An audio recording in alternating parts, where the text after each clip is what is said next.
Bismillahirrahmanirrahim. Assalamualaikum warahmatullahi wabarakatuh. Alhamdulillah wassalatu wassalamu ala Rasulillah. Wa ma taufiqi illa billah. Subhanaka la ilma lana illa ma 'allamtana. Innaka antal alimul hakim. Rabbi shrah li sadri wa yassir li amri wahlul 'uqdatam min lisani yafqahu qawli. Wala haula wala quwwata illa billahil aliyyil azim. Boleh share dia punya apa? Ada orang nak tengok. Boleh hantar ke ustaz? Ustaz boleh. Jadi alhamdulillah pada pagi ini kita menyambung ayat 52 52 muka surat baru. InsyaAllah hari ini masuk cerita Nabi Nuh ya. Akan masuk cerita Nabi Nuh.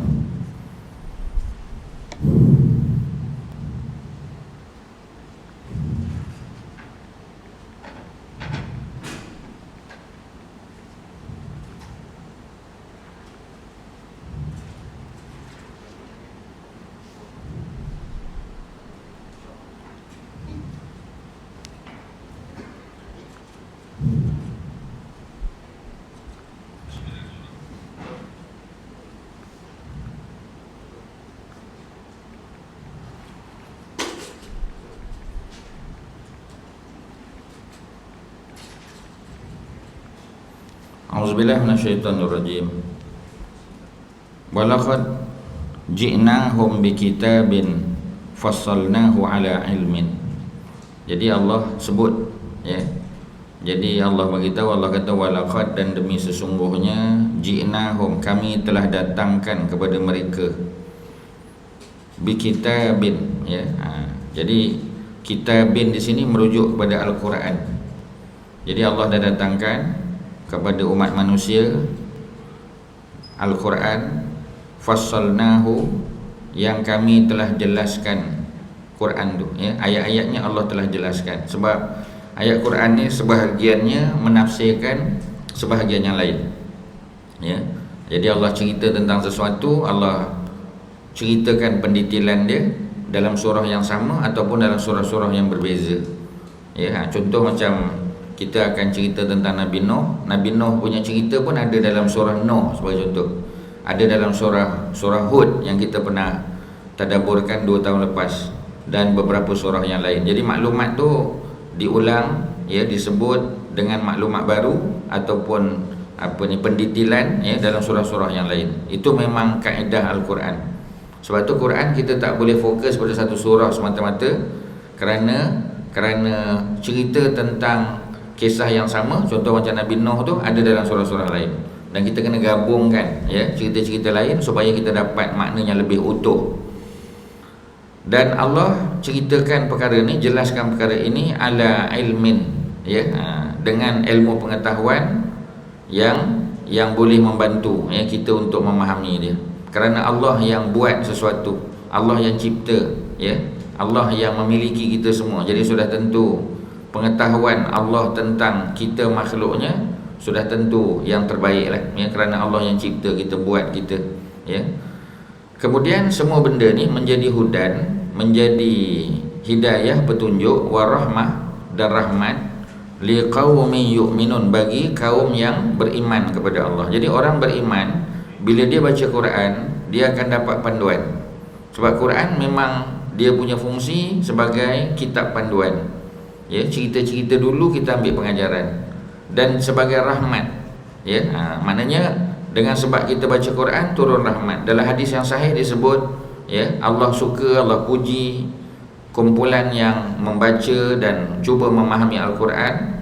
Dan salah satu daripada kesan ya bila dia berkumpul membaca dan memahami Al-Quran ialah turunnya rahmat Allah Subhanahu Wa Taala ya, dibuktikan dalam hadis yang sahih. Kemudian hal yanzuruna illa ta'wilahu ya. Hal di sini bukan makna adakah ya. Asal makna hal ni adakah, tapi kalau selepas hal tu ada illa dekat belakang dia ya, dia ada pasangan dia, hal illa. Jadi hal tu maknanya bukan adakah ya, tapi tidaklah ya, tidaklah yanzuruna, mereka melihat, illa ta'wilahu. Jadi mereka ni Mereka nak melihat apa? Ya, mereka menanti-nanti apa? Mereka menantikan bukti. Ya, sebab apabila Allah sebut, especially kalau perkara tu perkara yang belum berlaku, jadi kita nak tengok bukti betul ke? Ya, contohnya bila Nabi ajak manusia beriman, manusia tak nak. Orang kafir Quraisy tak nak. Jadi Nabi kata, kalau kamu tak nak, nanti Allah turunkan azab. Ya, mereka sentiasa akan tanya, bila azab tu? Tak datang pun. Ya, kata Allah nak datangkan kiamat, bila kiamat?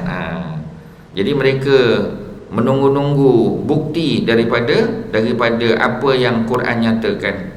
Ya, yauma ya'ti ta'wiluhu, pada hari bukti itu datang, yaqulul ladzina nasuhu min qablu, maka berkata orang-orang yang selama ini mereka telah mengabaikan apa ni cerita Quran tu. Quran cerita pasal azab, mereka kata betul ke? Ya, boleh percaya ke Muhammad ni? Ya, betul ke Muhammad ni dapat wahyu daripada langit? Jadi mereka selalu memperolok Nabi, ya, mempersendakan Nabi. Maka ketika mana datang bukti tadi, ya, orang-orang yang selama ini tak ambil kisah, mengabaikan, qad ja'at rusulu rabbina bil haqqi, maka mereka berkata, sesungguhnya rasul-rasul, ya, Tuhan kami telah datang membawa kebenaran. Fahal lana min syufa'a, ya, fayashfa'u lana, ya, au nuraddu fana'mal ghairal ladzi kunna na'mal. Jadi baru mereka menyesal. Inilah masalah dia. Ketika Nabi bagi peringatan, ketika Quran cerita, mereka mengabaikan, ya, mereka tak ambil kisah sangat. Tapi ketika mana datang azab tadi, ya, datang bukti tadi, maka pada ketika itu baru mereka berkata, sesungguhnya dah datang rasul-rasul kepada kami membawa kebenaran. Ya, adakah kami boleh dapat syafaat? Adakah kami boleh dapat orang yang boleh bagi syafaat, boleh bagi bantuan? Ya, dan bantuan itu diberi kepada kami, kemudian nuraddu, kami dikembalikan. Ya, kami dikembalikan ke mana? Ya, kami dikembalikan ke dunia. Ini setelah mereka mati habislah. Jadi mereka minta dibalikkan ke dunia supaya fana'mal, kami boleh beramal, kami boleh buat ibadah, ghairal ladzi kunna na'mal, yang berbeza dengan amalan kami dulu. Jadi ini menyesal kemudian tiada berguna, tuan-tuan. Masa mereka boleh beribadah, beramal, mereka tak mahu, mereka abaikan perintah Nabi, perintah Quran. Apabila mereka telah dimatikan, ya, maka datang apa kita panggil kebenaran, maka pada ketika itu mereka minta supaya dikembalikan ke dunia. Ya, mereka minta dikembalikan, au nuraddu, ya, ataupun kami dikembalikan ke dunia. Fana'mal, kemudian kami boleh beramal, kami boleh buat ibadah, ghairal ladzi, yang lain daripada kunna na'mal, ya, yang lain daripada apa yang kami pernah buat dulu. Jadi dulu kami engkar, dulu kami tak patuh perintah Nabi dan Rasul, ya. Tapi kalau kami dapat peluang balik ke dunia, kami akan ubah, ya. Ini janji mereka, tapi janji itu sia-sia, ya. Impian mereka tu impian kosong je, kerana mereka sudah meninggal dunia. Orang yang sudah meninggal dunia takkan kembali ke dunia lagi, habis dah, ya. Kemudian inna rabbakumullahu allazi khalaqas samawati wal ard. Jadi ini nak tutup lah, nak tutup cerita yang umum tadi. Allah kata apa? Inna, sesungguhnya, rabbakum, Tuhan yang mencipta kamu. Jadi bila kita jumpa Rabb dalam Quran, Quran selalu sebut Rabb, ya, rabbakum, rabbun nas, ya. Apa makna Rabb? Yang pertama, Rabb ni ialah Tuhan yang mencipta, Tuhan yang mencipta. Yang kedua, Rabb ni Tuhan yang mentadbir, ya, Tuhan yang mentadbir. Jadi yang cipta kita semua ni Allah. Sebab tu bila kita baca Fatihah, alhamdulillahi rabbil alamin, segala puji bagi Allah, ya, rabbil alamin, Tuhan sekalian alam. Orang selalu terjemah Tuhan sekalian alam, tapi kita tanya Tuhan sekalian alam tu Tuhan yang macam mana? Jawapan dia Tuhan yang mencipta sekalian alam, ya. Kemudian Tuhan yang mentadbir sekalian alam. Jadi Tuhan cipta kita, Tuhan takbir, ya, urusan langit dan bumi semua Allah takbir.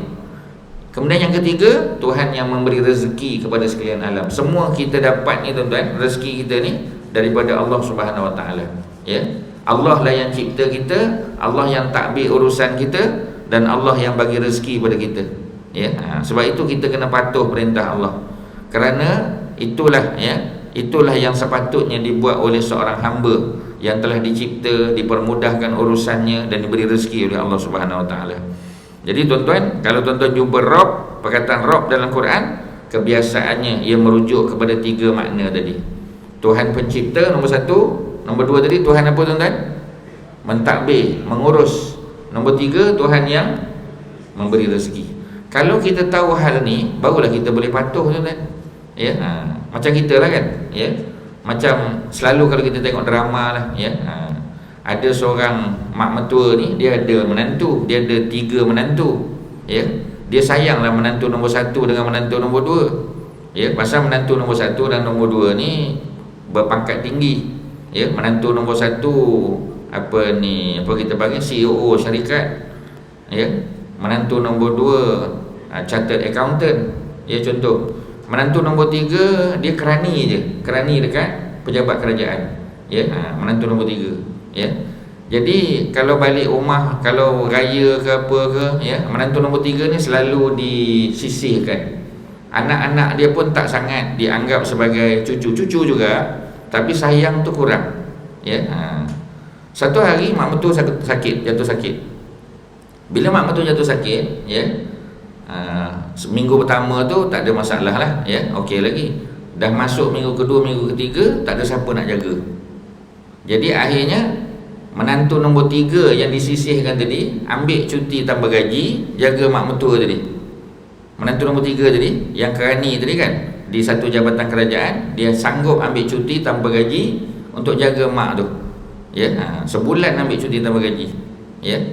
Dengan harapan, ya, dia boleh buat sesuatu pada mak mertua lah, sebab mak dia dah meninggal dan dia datang kuliah. Ya, ustaz bagi tahu kalau kita buat baik pada mak mertua macam kita buat baik pada mak kita sendiri. Ya, dia pegang benda tu dan dia sanggup ambil cuti dengan izin suami. Suami kata tak apa.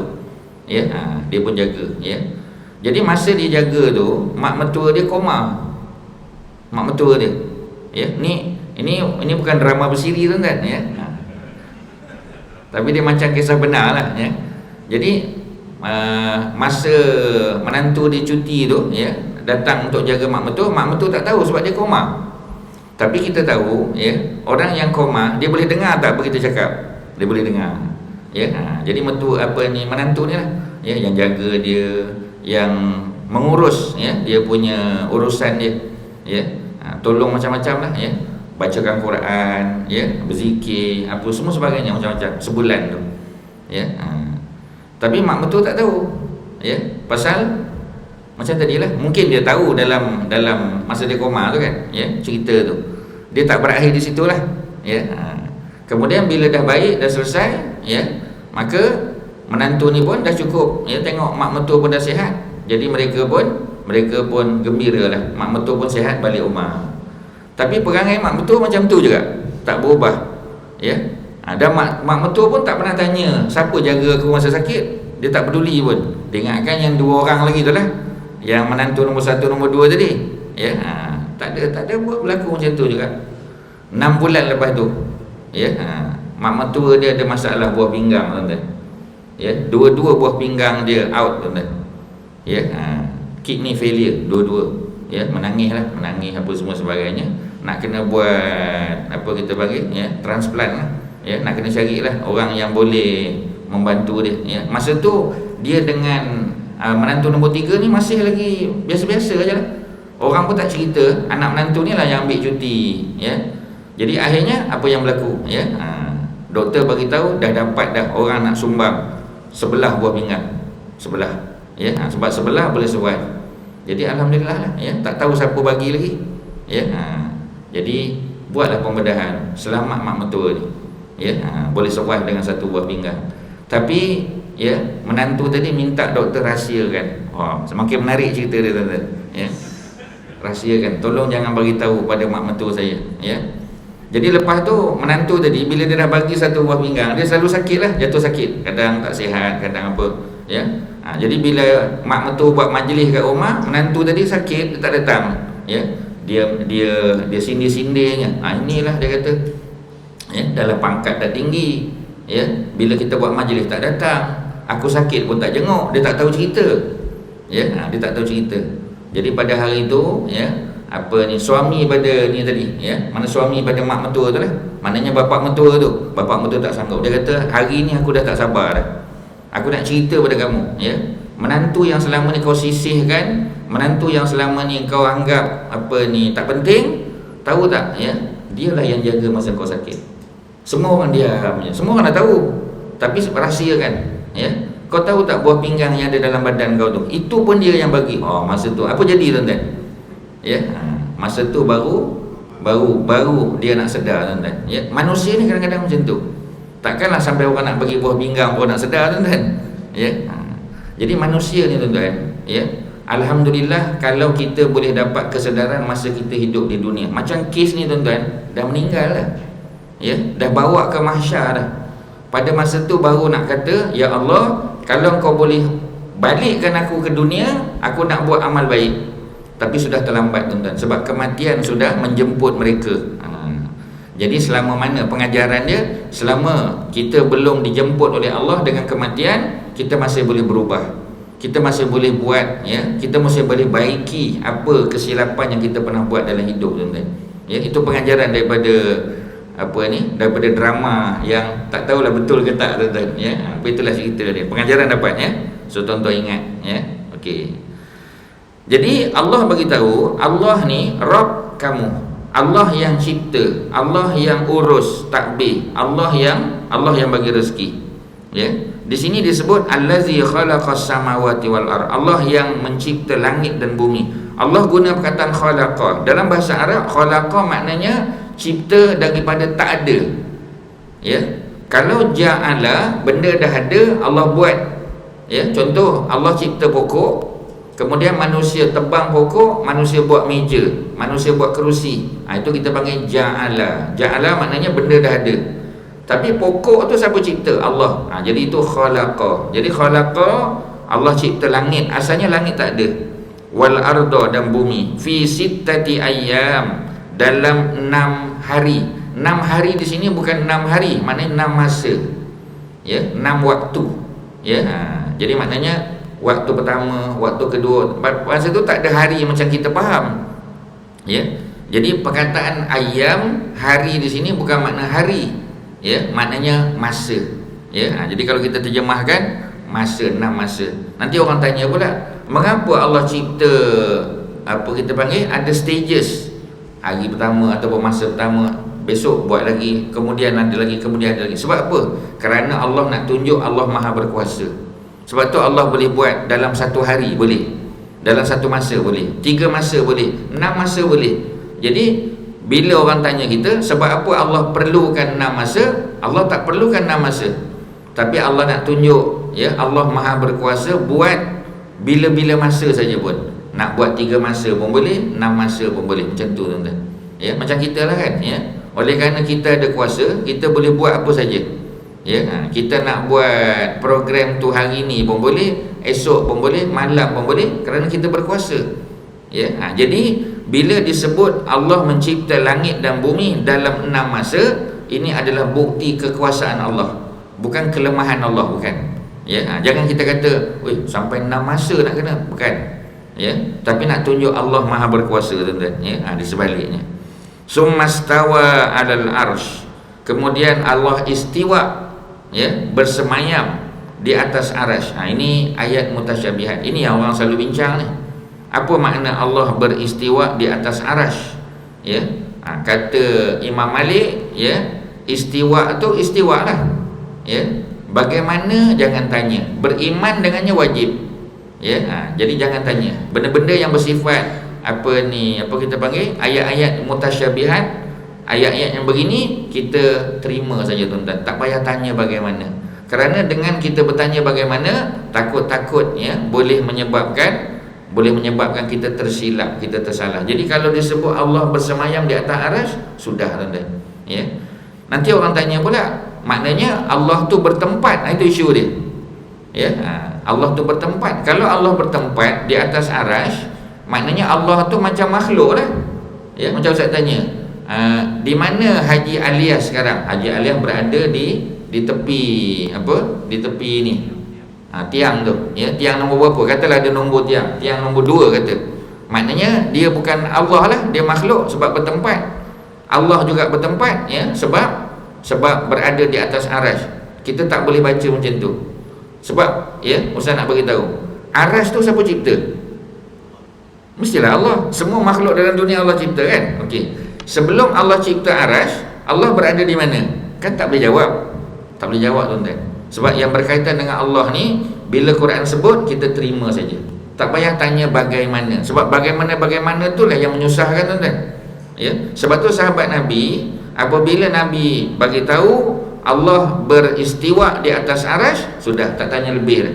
Yang banyak tanya ni orang sekarang, tuan-tuan. Ya, orang sekarang, ya.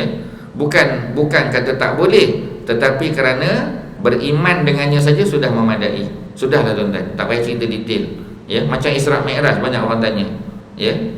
Jadi dia kata Nabi, ya, Isra Mi'raj bila sampai di Baitul Maqdis, ya, sampai di Baitul Maqdis, maka Nabi mengimamkan solat nabi-nabi dan rasul yang lain. Ada 124,000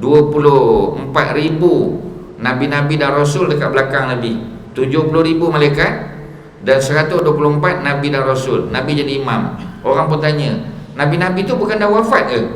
Memang dah wafat. Yang belum wafat seorang saja, Nabi Isa. Ya. Dia pun jadi makmum di belakang Nabi. Jadi orang tanya, macam mana Allah? Tak payah tanya lah, tuan-tuan. Kalau tanya pening kepala lah. Ya, kita duduk situ, kita tanya macam mana benda ni boleh berlaku. Tak payah, tuan-tuan. Bila hadis yang sahih bagi tahu Nabi mengimamkan 124,000 nabi dan rasul dan 70,000 malaikat, kita terima saja. Ya, itu sifat orang beriman. Ya. Kadang-kadang ada benda yang kita tak boleh tanya, bukan sebab kita tak boleh tanya, tapi kerana, ya, kita tak boleh faham, tuan-tuan. Akal kita tak sampai untuk memahami benda tu. Tapi ada benda yang boleh tanya. Ya, macam orang tanya, ya, dalam satu kuliah, ya, ustaz punya kuliah lah, ya, Haji Yaakob pun ada rakam, dia buat, ya, dalam masa 3 minit ke 4 minit, soalan mengapa Allah letak Nabi Isa di atas arasy, di atas langit. Cerita Nabi Isa kan belum wafat. Jadi Allah angkat, ya, dalam Quran, dalam ayat yang ke-55 surah Ali Imran, ada cerita Allah angkat Nabi Isa ke langit. Ya.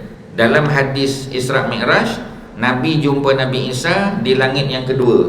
Langit pertama Nabi Adam, langit kedua Nabi Isa dan Nabi Yahya. Dia duduk satu level. Ya. Mana confirm lah. Quran pun kata Nabi Isa di langit.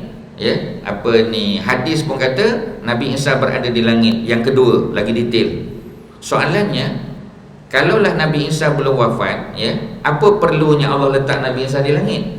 Tak boleh ke Allah letak Nabi Isa tu dekat satu gunung, dekat Kilimanjaro ke, ya, dekat Everest ke? Allah Maha berkuasa, Allah boleh letak kat situ, ya. Sebab apa? Apa logiknya Allah letak di langit? Kerana ketika Allah angkat Nabi Isa ke langit, usianya 33 tahun.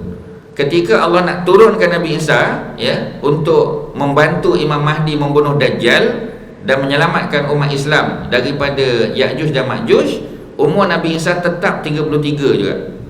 Jadi kalau Nabi Isa duduk atas muka bumi, umur Nabi Isa sekarang berapa, tuan-tuan? Datuk Ramli, umur Nabi Isa sekarang berapa? Berapa umur Nabi Isa sekarang? Berapa tu? Tak dengar? 2021 lah umur Nabi Isa. Pasal Nabi Isa lahir pada 1 Masihi, ya?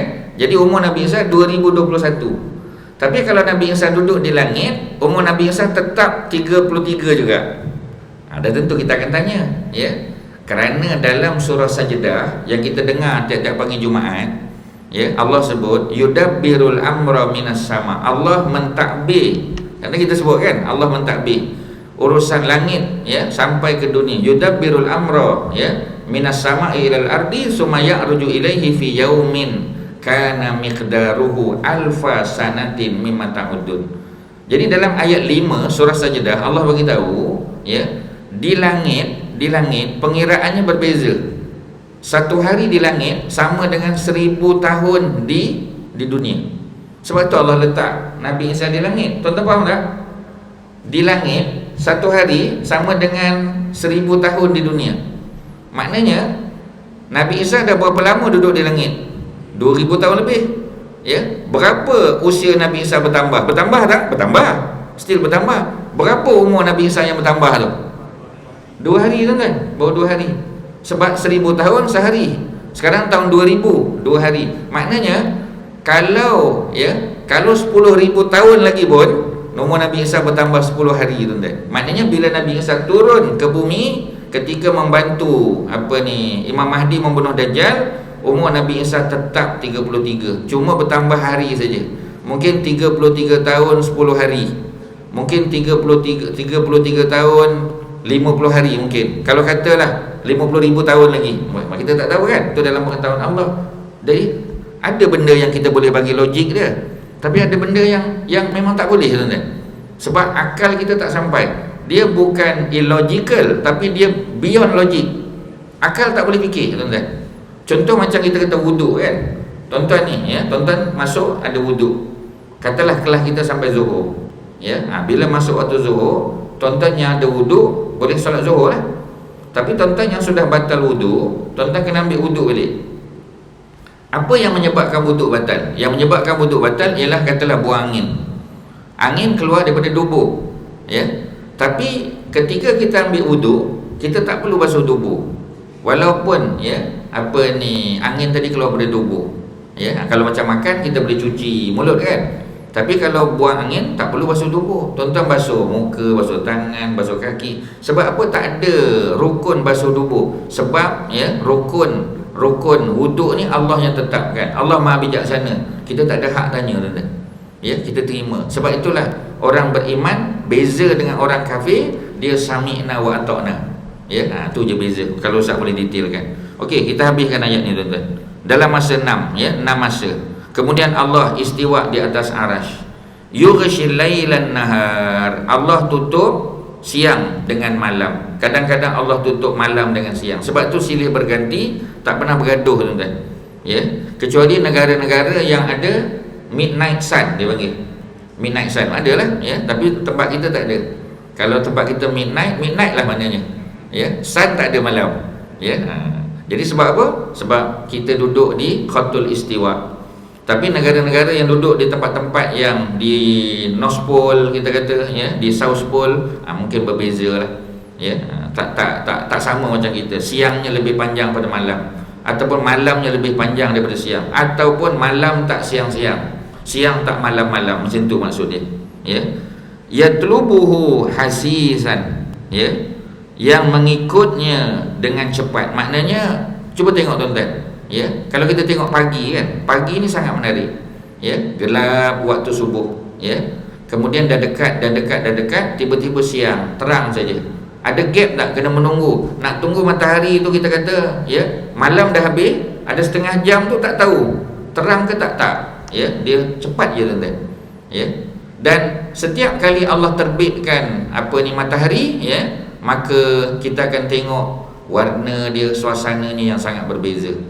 Ya, Ustaz baca satu tafsir, ya, tafsir Al-Azhar yang ditulis oleh Profesor Dr. Hamka, ya, yang berasal daripada Bukit Tinggi, ya, Bukit Tinggi Sumatera. Jadi dia orang Bukit Tinggi, ya, seorang novelis, seorang sastrawan, seorang ulama, ya, yang tak pernah belajar di negara Arab pun, tak pernah belajar overseas, belajar di Yogyakarta je tuan-tuan. Ya, belajar di Bukit Tinggi. Dan Bukit Tinggi ni tuan-tuan tahulah, ya, dia tempat Bukit Tinggi ni dikenali sebagai Serambi Mekah. Ya, dalam Asia Tenggara ni tuan-tuan, ada 3 tempat yang dipanggil sebagai Serambi Mekah. Yang pertama kita tahu di mana? Kelantan lah, Serambi Mekah. Satu lagi Ustaz dah sebut, di mana tadi Haji Ilyas? Serambi Mekah tadi kat mana? Di Bukit Tinggi Sumatera. Ada satu lagi tempat yang dipanggil sebagai Serambi Mekah. Ya, di mana tuan-tuan? Di mana? Tak dengar? Aceh tuan-tuan. Aceh dipanggil Serambi Mekah. Tuan-tuan tahu tak apa makna Serambi Mekah? Seperti mana serambi masjid. Kita nak masuk masjid, tuan-tuan kena lalu serambi dulu. Ya. Orang dulu tuan-tuan, ya, ni cerita Aceh, ya. Ketika mana orang tanah Melayu kita, datuk nenek kita nak pergi haji, ya, sebab dulu naik haji naik kapal. Jadi kapal itu akan singgah di Aceh. Mereka akan singgah 2 minggu, 3 minggu, mereka ulang kaji pelajaran haji, bab fiqh. Belajar apa semua daripada ulama situ. Cukup 2 minggu, 3 minggu, baru meneruskan perjalanan, baru masuk ke Lautan Hindi sampai ke Laut Arab. Sebab itu Aceh dipanggil sebagai Serambi Mekah, ya. Itu cerita dia tuan-tuan. Jadi ada 3 Serambi Mekah, ya. 2 di Sumatera, 1 di Semenanjung Malaysia, Semenanjung Tanah Melayu, tuan-tuan. Ya, itu cerita dia. Pak Hamka dia cerita, ya, dia ajak anak dia tengok sunrise. Orang putih tuan-tuan, dia tak tengok sunrise. Tuan-tuan percaya tak? Orang putih dia tengok sunset. Pasal apa dia tak tengok sunrise tuan-tuan? Pasal dia tak bangun lagi tuan-tuan. Dia tidur lagi. Ya. Sebab itu orang Islam yang tengok sunrise. Ya. Sunrise ni orang Islam tengok. Orang putih sunset, dia sunset cantik dia kata. Ya. Sunset cantik. Ya, Ustaz sebut semalam, satu pulau Ustaz sebut semalam yang kena pergi naik feeder boat. Apa nama tempat tu? Semalam Santorini, ya. Jadi dia cerita tentang, bukan cerita je, masa Ustaz pun pergi ke situ, dia tengok, dia kata dia punya sunset memang cantik. Ya, dalam hati Ustaz kata esok kau tengok sunrise lagi cantik. Tapi dia tak bangun lagi tuan-tuan. Kita yang tengok. Ya, sebab itu dalam tafsir Pak Hamka buat apa? Dia ajak anak dia tengok sunset. Selepas daripada subuh, ya, kita ada peluang lah. Sebab selepas subuh kan, selepas subuh kita boleh buka tingkap, boleh duduk, sebab Bukit Tinggi ni kawasan sejuk. Ya, dia kawasan tinggi. Nama pun Bukit Tinggi tuan-tuan. Ya, yang apa kita panggil, yang tak tinggi ialah Kota Tinggi. Kota Tinggi tak tinggi, tapi Bukit Tinggi memang tinggi. Ya, tiap-tiap pagi dia ajak anak dia tengok.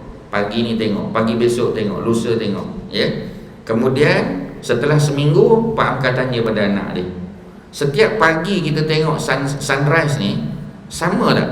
Anak dia kata tak sama. Semalam lain suasana dia, hari ni lain. Warna dia, ya, spektrum warna dan sangat berbeza.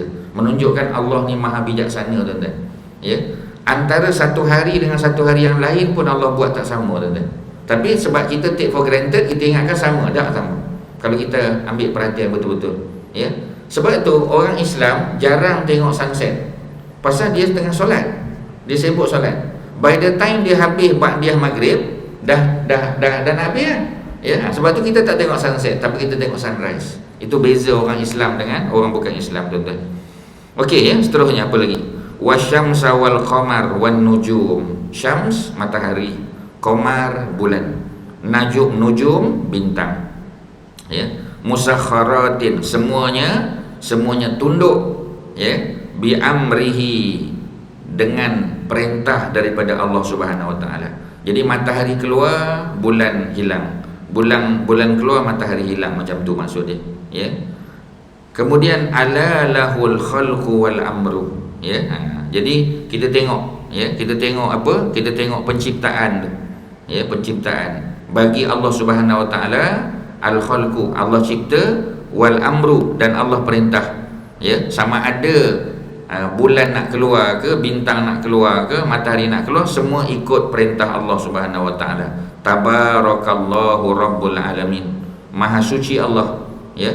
Rabbul alamin, Tuhan sekalian alam. Tuhan apa tuan-tuan? Tuhan yang mencipta. Yang kedua yang mentadbir. Yang ketiga yang memberi rezeki. Paling kurang, ya, kita tahu. Jadi bila kita baca Fatihah, kita gambarkan, ya Allah, ya, apa dia? Segala puji bagi Allah yang telah mencipta kita. Baru kita tunduk, kan? Allah yang mengurus urusan kita, ya, dan Allah yang memberi rezeki pada kita. Baru kita tahu rezeki itu Allah punya. Jadi kita punya tugas usaha saja, ya. Berapa banyak rezeki Allah nak bagi, itu kebijaksanaan Allah Subhanahu wa taala. Ada orang kerja 1 jam tapi boleh dapat gaji 5 bulan atau gaji setahun. Ada orang kerja setahun tapi mungkin gaji sebulan, mungkin, ya. Sebab Allah yang bagi rezeki. Tugas kita kerja saja, minta saja pada Allah, dan Allah akan bagi ikut ikut kebijaksanaannya, tuan-tuan, ya. Bukan ikut kebijaksanaan kita. Kita boleh mengatur, tapi Allah yang menentukan. Okey, selesai. Kita masuk apa ni, cerita baru, cerita doa, tuan-tuan. Ni cerita doa. Ambil perhatian. Ayat 55. Ud'u rabbakum tadarruan wa khufyatan. Ini adab doa, ya. Mengapa doa kita kadang-kadang Allah tak terima? Kerana kita tak mengikut SOP doa. Apa SOP doa? Ud'u, serulah, berdoalah, rabbakum, kepada Tuhan yang mencipta kamu, Tuhan yang mengurus kehidupan kamu, yang beri rezeki pada kamu, tadarruan, dengan rendah hati, tuan-tuan. Ya, sebab itu kita kena rendah hati, terutama pada Allah Subhanahu Wa Taala. Kita kena merendahkan diri kita kepada Allah. Ya. Sebab itu bila cuba tengok, ya, orang nak minta sesuatu, ya, dia tolonglah, ustaz, bolehlah ustaz. Ya, satu kuliah aja ustaz, tolonglah. Sebulan sekali takkanlah tak boleh, kan? Haji apa kita panggil, ya, Haji Sufyan cakap macam tu. Jadi bila kita dengar macam tu, ya, kita mengata bolehlah, okeylah, tak apalah, ya. Sebab apa? Sebab dia, ya, dengan cara yang begitu. Tapi dia kata, ustaz, ikutlah, ustaz nak datang pun boleh, tak datang pun tak apa. Ya, memang tak datang lah, tuan-tuan. Ya, itu contoh mudah saja. Ya, contoh mudah. Kemudian wa khufyatan, dengan suara yang rendah. Ya, khufyah ni mana suara rendah, suara lembut. Bila kita berdoa, tuan-tuan, sebab tu doa, ya, doa yang utama adalah doa sendiri, doa peribadi. Ya, sebab tu doa terbaik kita bangun malam, tuan-tuan bangun malam mesti nak bangun punya sebab nak sahur. Bangun malam, kita tahajud, kita angkat tangan, berdoa pada Allah dalam keadaan orang lain tak tahu. Itu yang terbaik, tuan-tuan. Boleh tak kita minta orang lain tolong doakan kita? Boleh. Tapi doa terbaik kita yang buat. Ya. Sebab itu doa terbaik adalah doa mak ayah untuk anaknya. Dan doa terbaik juga doa anak untuk mak ayah. Ya. Tapi jarang kita buat, tuan-tuan. Kita banyak swastakan doa ni. Anak kita nak SPM pun kita minta ustaz tolong doa. Akhirnya anak ustaz tu yang dapat 10A, tuan-tuan. Anak kita tetap 5A juga, ya. Kalau 5A UPSR tak apa. 5A SPM tu leceh sikit lah, tuan-tuan. Ya, payah, tuan-tuan. Ya. Jadi kita minta ustaz tu lah, tuan-tuan. Macam dia cerita kan, seorang lelaki ni dia masuk Minang, seorang perempuan 4 kali kena tolak. Dia kata macam ni lah, minta tolong ustaz lah. Ya, minta ustaz tu bangun malam, ya ustaz tolonglah. Akhirnya boleh ke ustaz, tuan-tuan. Ya. Baru dia tahu, ya. Okey, ya. Terus apa lagi cerita dia? Jadi yang pertama tadarruan, rendah hati. Yang kedua khufyatan, dengan suara lembut, ya. Sebab itu, tuan-tuan, doa yang terbaik doa peribadi, doa kita. Ya. Malah doa untuk kawan yang terbaik bila kawan tak tahu kita doakan dia. Ya. Jadi kawan tak tahu, ya, Haji Yaakob, ya. Jadi malam tadi ustaz bangun, ustaz doakan dia dan tak payah cerita. Haji malam tadi sejam ustaz doakan Haji, tak payah cerita, tuan-tuan. Sebab bila kita doakan seseorang tanpa pengetahuan dia, doa tu mustajab. Ya, sudah. Ya. Kemudian apa lagi? Innahu la yuhibbul mu'tadin, sesungguhnya Allah la yuhibbu, Allah tak suka, tuan-tuan. Apa makna tak suka? Benci. Itu makna tak suka, ya.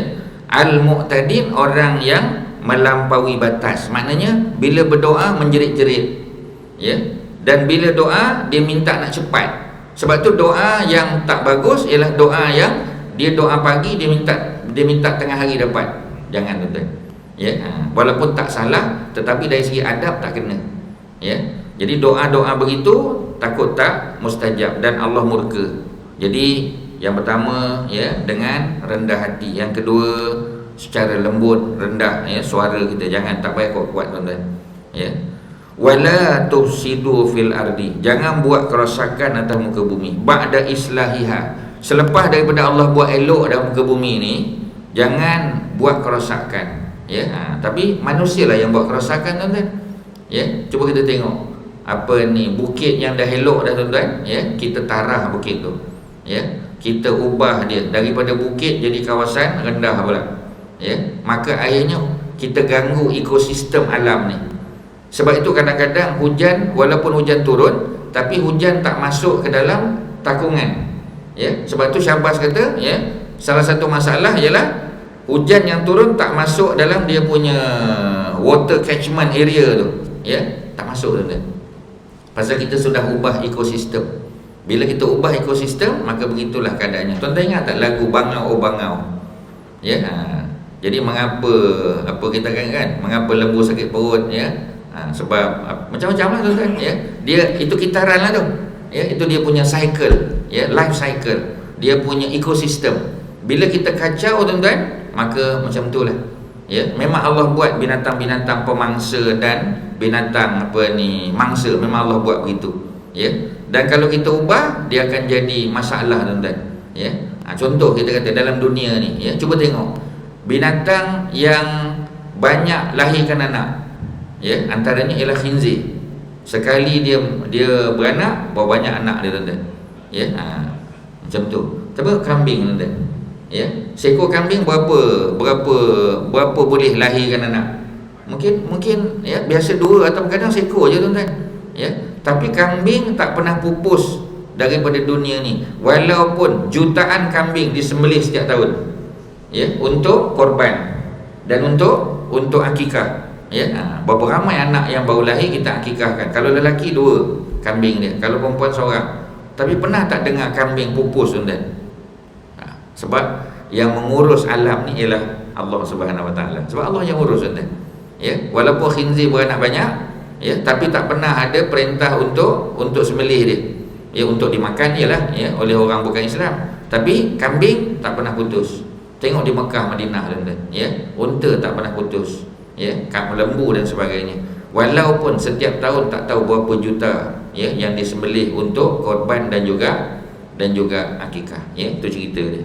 Jadi sebab Allah yang putus, ya, sebab Allah yang urus tuan-tuan. Wada'uhu, tambah lagi, ini pun adab doa. Menyerulah, berdoalah kepada Allah khaufan, dalam keadaan takut. Takut apa? Takut doa kita Allah tak terima tuan-tuan. Ya, bila kita doa tu, ya, dalam hati kita, ya Allah, ya, janganlah sampai Allah tak terima doa aku. Ya.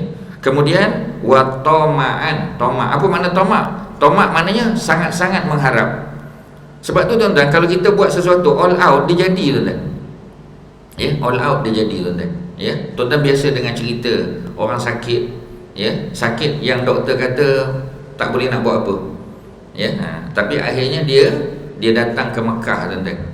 Ya, minta betul-betul dengan Allah Subhanahu Wa Taala. Berubat dengan apa yang Allah sebut sebagai barakah Mekah. Apa dia barakah Mekah? Barakah Mekah ialah air Zam-Zam. Ya, tak ada minum lain, Zam-Zam. Sebab tu tuan-tuan, air Zam-Zam ni salah satu daripada kelebihan dia ialah dia jadi syifa. Ya, dalam hadis yang sahih Nabi kata ma'u Zam-Zam lima syuribalahu. Air Zam-Zam itu ikut niat kita tuan-tuan. Kalau tuan-tuan niat nak sembuh sakit, insya-Allah sembuh sakit. Kalau tuan-tuan niat untuk hilang lapar, ya, dia akan hilang lapar. Masalahnya tuan-tuan, Ustaz tanya tuan-tuan. Tuan-tuan pergi Mekah kan? Ya, pergi Mekah minum Zam-Zam kan? Pasal apa orang Melayu minum Zam-Zam, balik cari nasi ayam juga? Sebab apa tuan-tuan? Sebab apa tuan-tuan? Dalam hadis Nabi kata, orang yang minum Zam-Zam untuk kenyang, Allah akan bagi dia kenyang. Kalau dia minta supaya dia jadi pandai, Allah bagi dia pandai. Kalau dia nak minta supaya apa kita panggil, ya, sembuh penyakit, insya-Allah sembuh penyakit. Tapi sebab apa orang Melayu minum Zam-Zam, balik semayang je, Datuk Ramli, balik semayang je minum Zam-Zam. Balik semayang minum Zam-Zam. Tapi sampai ke hotel, ya, 2 pinggan juga tuan-tuan. Nasi mandi ke nasi ayam. Apa sebab dia? Apa sebab tidak mengenyangkan? Agak-agak tuan-tuan, apa sebab? Haji Alias? Sebab apa? Minum tak ada niat satu. Muslimat? Apa sebab minum tapi tak kenyang? Sebab apa? Satu betul lah, tak ada niat tadi, betul lah. Apa lagi tuan-tuan? Apa lagi? Memang doa, ya, Allahumma inni as'aluka kan. Macam-macam lah, ilman nafi'an, rizqan tayyiban, ya, macam-macam. Memanglah kena ada doa lah, betul lah. Tapi pasal apa? Pasal apa tak kenyang tuan-tuan? Jawapannya ialah kerana tuan-tuan minum tak banyak. Betul tuan-tuan? Pasal tuan-tuan kena tengok hadis, ya. Pejabat mufti kerajaan Brunei, ya, dia buat satu tulisan mengenai Zam-Zam tuan-tuan. Menarik tulisan dia. Ya. Ustaz tak pasti tuan-tuan boleh dapat online atau tidak buku tadi, tapi cerita tentang salah satunya sebab apa kita minum Zam-Zam, ya, tapi tak kenyang. Kerana yang pertama, minum Zam-Zam dia sunat berdiri, tuan-tuan. Minum teh tarik duduk. Minum sirap bandung duduk, tuan-tuan. Minum Zam-Zam sunat berdiri. Ya, dan minum sampai tadallu'. Tadallu' tu macam sampai sampai kenyang, tuan-tuan. Ya, sebab Nabi dalam hadis yang sahih, suatu hari ni masa Nabi kecil, tuan-tuan, masa Nabi remaja.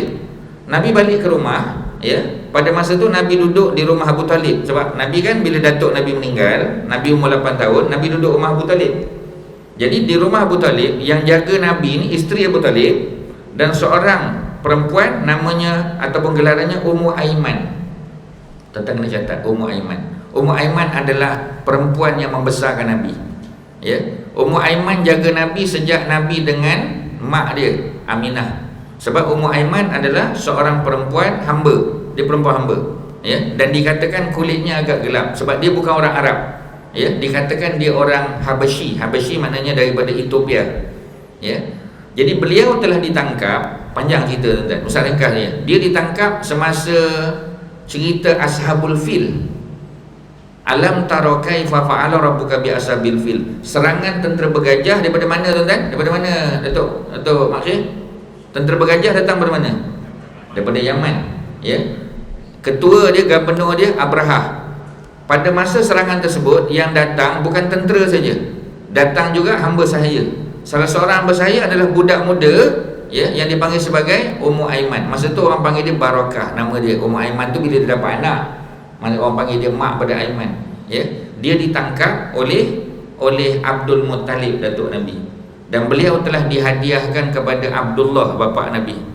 Abdullah jaga dia. Bila Abdullah meninggal, mak Nabi Aminah jaga dia. Ya, bila Aminah melahirkan melahirkan Nabi, maka salah seorang yang mengasuh dan menjaga Nabi ialah Ummu Aiman. Ketika mak Nabi meninggal, Nabi duduk dengan datuk Nabi, Abdul Muttalib. Siapa yang jaga Nabi antaranya? Dah tentulah Abdul Muttalib, betul. Tapi yang jaga Nabi ialah Ummu Aiman. Ketika Nabi duduk dengan Abu Talib, Ummu Aiman jaga Nabi, tuan-tuan. Ketika Nabi berkahwin dengan Khadijah, Nabi dan Khadijah membebaskan Ummu Aiman. Ya, mana Ummu Aiman ni panjang umur dia. Dia lahir sebelum Nabi, ya. Dia ada dalam pasukan tentera bergajah. Dia ada. Tentera bergajah ni, tuan-tuan, ya, serangannya berlaku 55 hari sebelum Nabi lahir. Maknanya masa tentera bergajah punya serangan, Nabi tak lahir lagi. 55 hari lepas tu, lebih kurang 2 bulan baru Nabi lahir. Ummu Aiman dah ada dah, ya. Dan ketika Nabi wafat, Ummu Aiman masih hidup, panjang umur dia, tuan-tuan. Maknanya umur Ummu Aiman ni lebih daripada 70 tahun pasti. Ya, pasti, tuan-tuan. Jadi Ummu Aiman ni lah yang besarkan Nabi. Ketika Nabi berada di rumah Abu Talib, ni cerita Zam-Zam. Ustaz dah bagi mukadimah dia, cerita Zam-Zam, ya. Apa cerita dia? Nabi balik ke rumah. Bila sampai di rumah, Ummu Aiman kata, Muhammad, dia panggil Muhammad lah. Nabi belum jadi Nabi lagi, ya. Kalau nak makan, aku dah sediakan. Apa kata Nabi? Dia kata, aku baru balik daripada telaga Zam-Zam dan aku kenyang. Bukti mengatakan bahawasanya minum Zam-Zam memang boleh kenyang. Tapi minum berdiri dan minum sampai tadallu'. Tadallu' tu sampai kenyang, tuan-tuan. Kalau tuan-tuan minum sampai kenyang, tak ada nasi campur, ya. Nasi tolak, nasi apa ni tak perlu dah, tuan-tuan. Sebab apa? Sebab memang kenyang. Isunya ialah kita minum sikit. Ya, cuba tengok orang Melayu bila dia balik daripada Mekah, dia beli satu set tu kan. Ada cawan ciput, tuan-tuan, kecil. Bila orang datang, sila je, sila ciput je, ya. Nak buat macam mana? 5 liter, tuan-tuan. Dulu 10, sekarang 5, ya. Tak tahu masa akan datang, tak tahu. Lepas Covid ni tak tahu. Saya silap 1 liter, tuan-tuan. Ya, maknanya nak bagi tahu sebab kita minum sikit, tuan-tuan. Itu pun dia dah tambah dah. Dekat dapur dia tambah, tuan-tuan, air lain. Ya, dia tambah air lain sebab nak bagi banyak. Memanglah orang datang ramai kan. Jadi maknanya nak bagi tahu sebab kita minum kuantitinya sikit, sebab tu tak kenyang. Ya. Sebab tu bila Allah janji, Nabi janji, Zam-Zam tu kenyang, betul, tuan-tuan. Zam-Zam tu boleh ubat penyakit, betul, tuan-tuan. Ya, ada kes, banyak kes, tuan-tuan. Ya, cerita, tuan-tuan boleh baca dalam buku yang dikarang, ya, oleh jabatan Pejabat Mufti Brunei Darussalam. Sebab biasa kalau pesta buku Malaysia, dia ada banyak apa ni kios tu kan, ya, dia ada apa ni booth tu. Salah satunya ialah pejabat mufti Brunei Darussalam. Dia ada jual banyak buku-buku dia. Salah satunya adalah buku tentang Zam-Zam tadi. Tuan-tuan boleh tengok cerita-cerita menarik, termasuk cerita orang yang sakit, doktor kata tak boleh buat apa, pergi sana tuan-tuan, betul-betul all out minta dengan Allah Subhanahu Wa Taala, ya, apa ni, khaufan wa tama'an, dan akhirnya Allah sembuhkan penyakit dia, ya. Itu khaufan wa tama'an. Inna rahmatallahi qaribun minal muhsinin. Sesungguhnya rahmat Allah. Rahmat di sini maknanya apa ni, pahala daripada Allah Subhanahu Wa Taala. Qaribun minal muhsinin, sangat dekat kepada orang-orang yang buat baik. Muhsin, orang yang buat baik, ya. Jadi orang yang buat baik, ya, pahala Allah Subhanahu Wa Taala sangat dekat dengan dia. Wa huwallazi yursilur riyaha busyra. Ni cerita ekosistem tuan-tuan, cerita alam. Ya, Allah kata ayat 57, huwallazi, dan dialah Allah Subhanahu Wa Taala yang yursilur riyah, yang mengutus apa? Riyah adalah apa ni? Angin, ya. Angin ni Allah yang utus tuan-tuan, ya. Dan angin tu datang sebagai busyra. Busyra apa? Berita gembira, ya. Kerana bila angin bertiup, maknanya dia bawa awan, ya. Sebab tu bila kita tengok mendung, orang Melayu kata mendengar guruh di langit, air tempayan jangan dituang, jangan ditumpah. Kerana apa tuan-tuan? Sebab belum tentu guruh di sini, hujan di sini, belum tentu. Kerana apa tuan-tuan? Kerana orang Melayu dia percaya yang menggerakkan awan, yang menggerakkan angin ni adalah Allah Subhanahu Wa Taala, ya. Sebab itu orang yang terlibat dalam pertanian, tawakal dia pada Allah sangat tinggi. Kita yang makan gaji tuan-tuan, ya, kita makan gaji kan, kita tahu dah hujan lebat macam mana pun, Covid ke apa tuan-tuan, 27 hari bulan gaji masuk. Kalau petani tak boleh tuan-tuan, ya. Orang meniaga pasar malam, ya, belum tentu dia dah siap dah, ya. Belum tentu kejap lagi datang macam di PJ Section 17 kan, bila angin ribut, habis tuan-tuan, dengan dia punya warung pun nak terangkat. Maknanya belum tentu tuan-tuan. Kerana apa? Ya, kerana rezeki Allah yang bagi, ya. Macam kita tak rasa sangat, sebab gaji memang hujung bulan masuk. Kadang-kadang dapat awal pula tuan-tuan, ya, ada advance pula lagi, ya. Menunjukkan bahawasanya tawakal, bukan kita tak tawakal, tapi kita dah kata dah 27 tu masuk lah tu, ya. Kalau Petronas 23 dah masuk tuan-tuan, ya. Kalau syarikat lain Ustaz tak tahulah, ya. Haji Maznin bagi gaji staff berapa bulan tak tahu, itu kena tanya dia lah.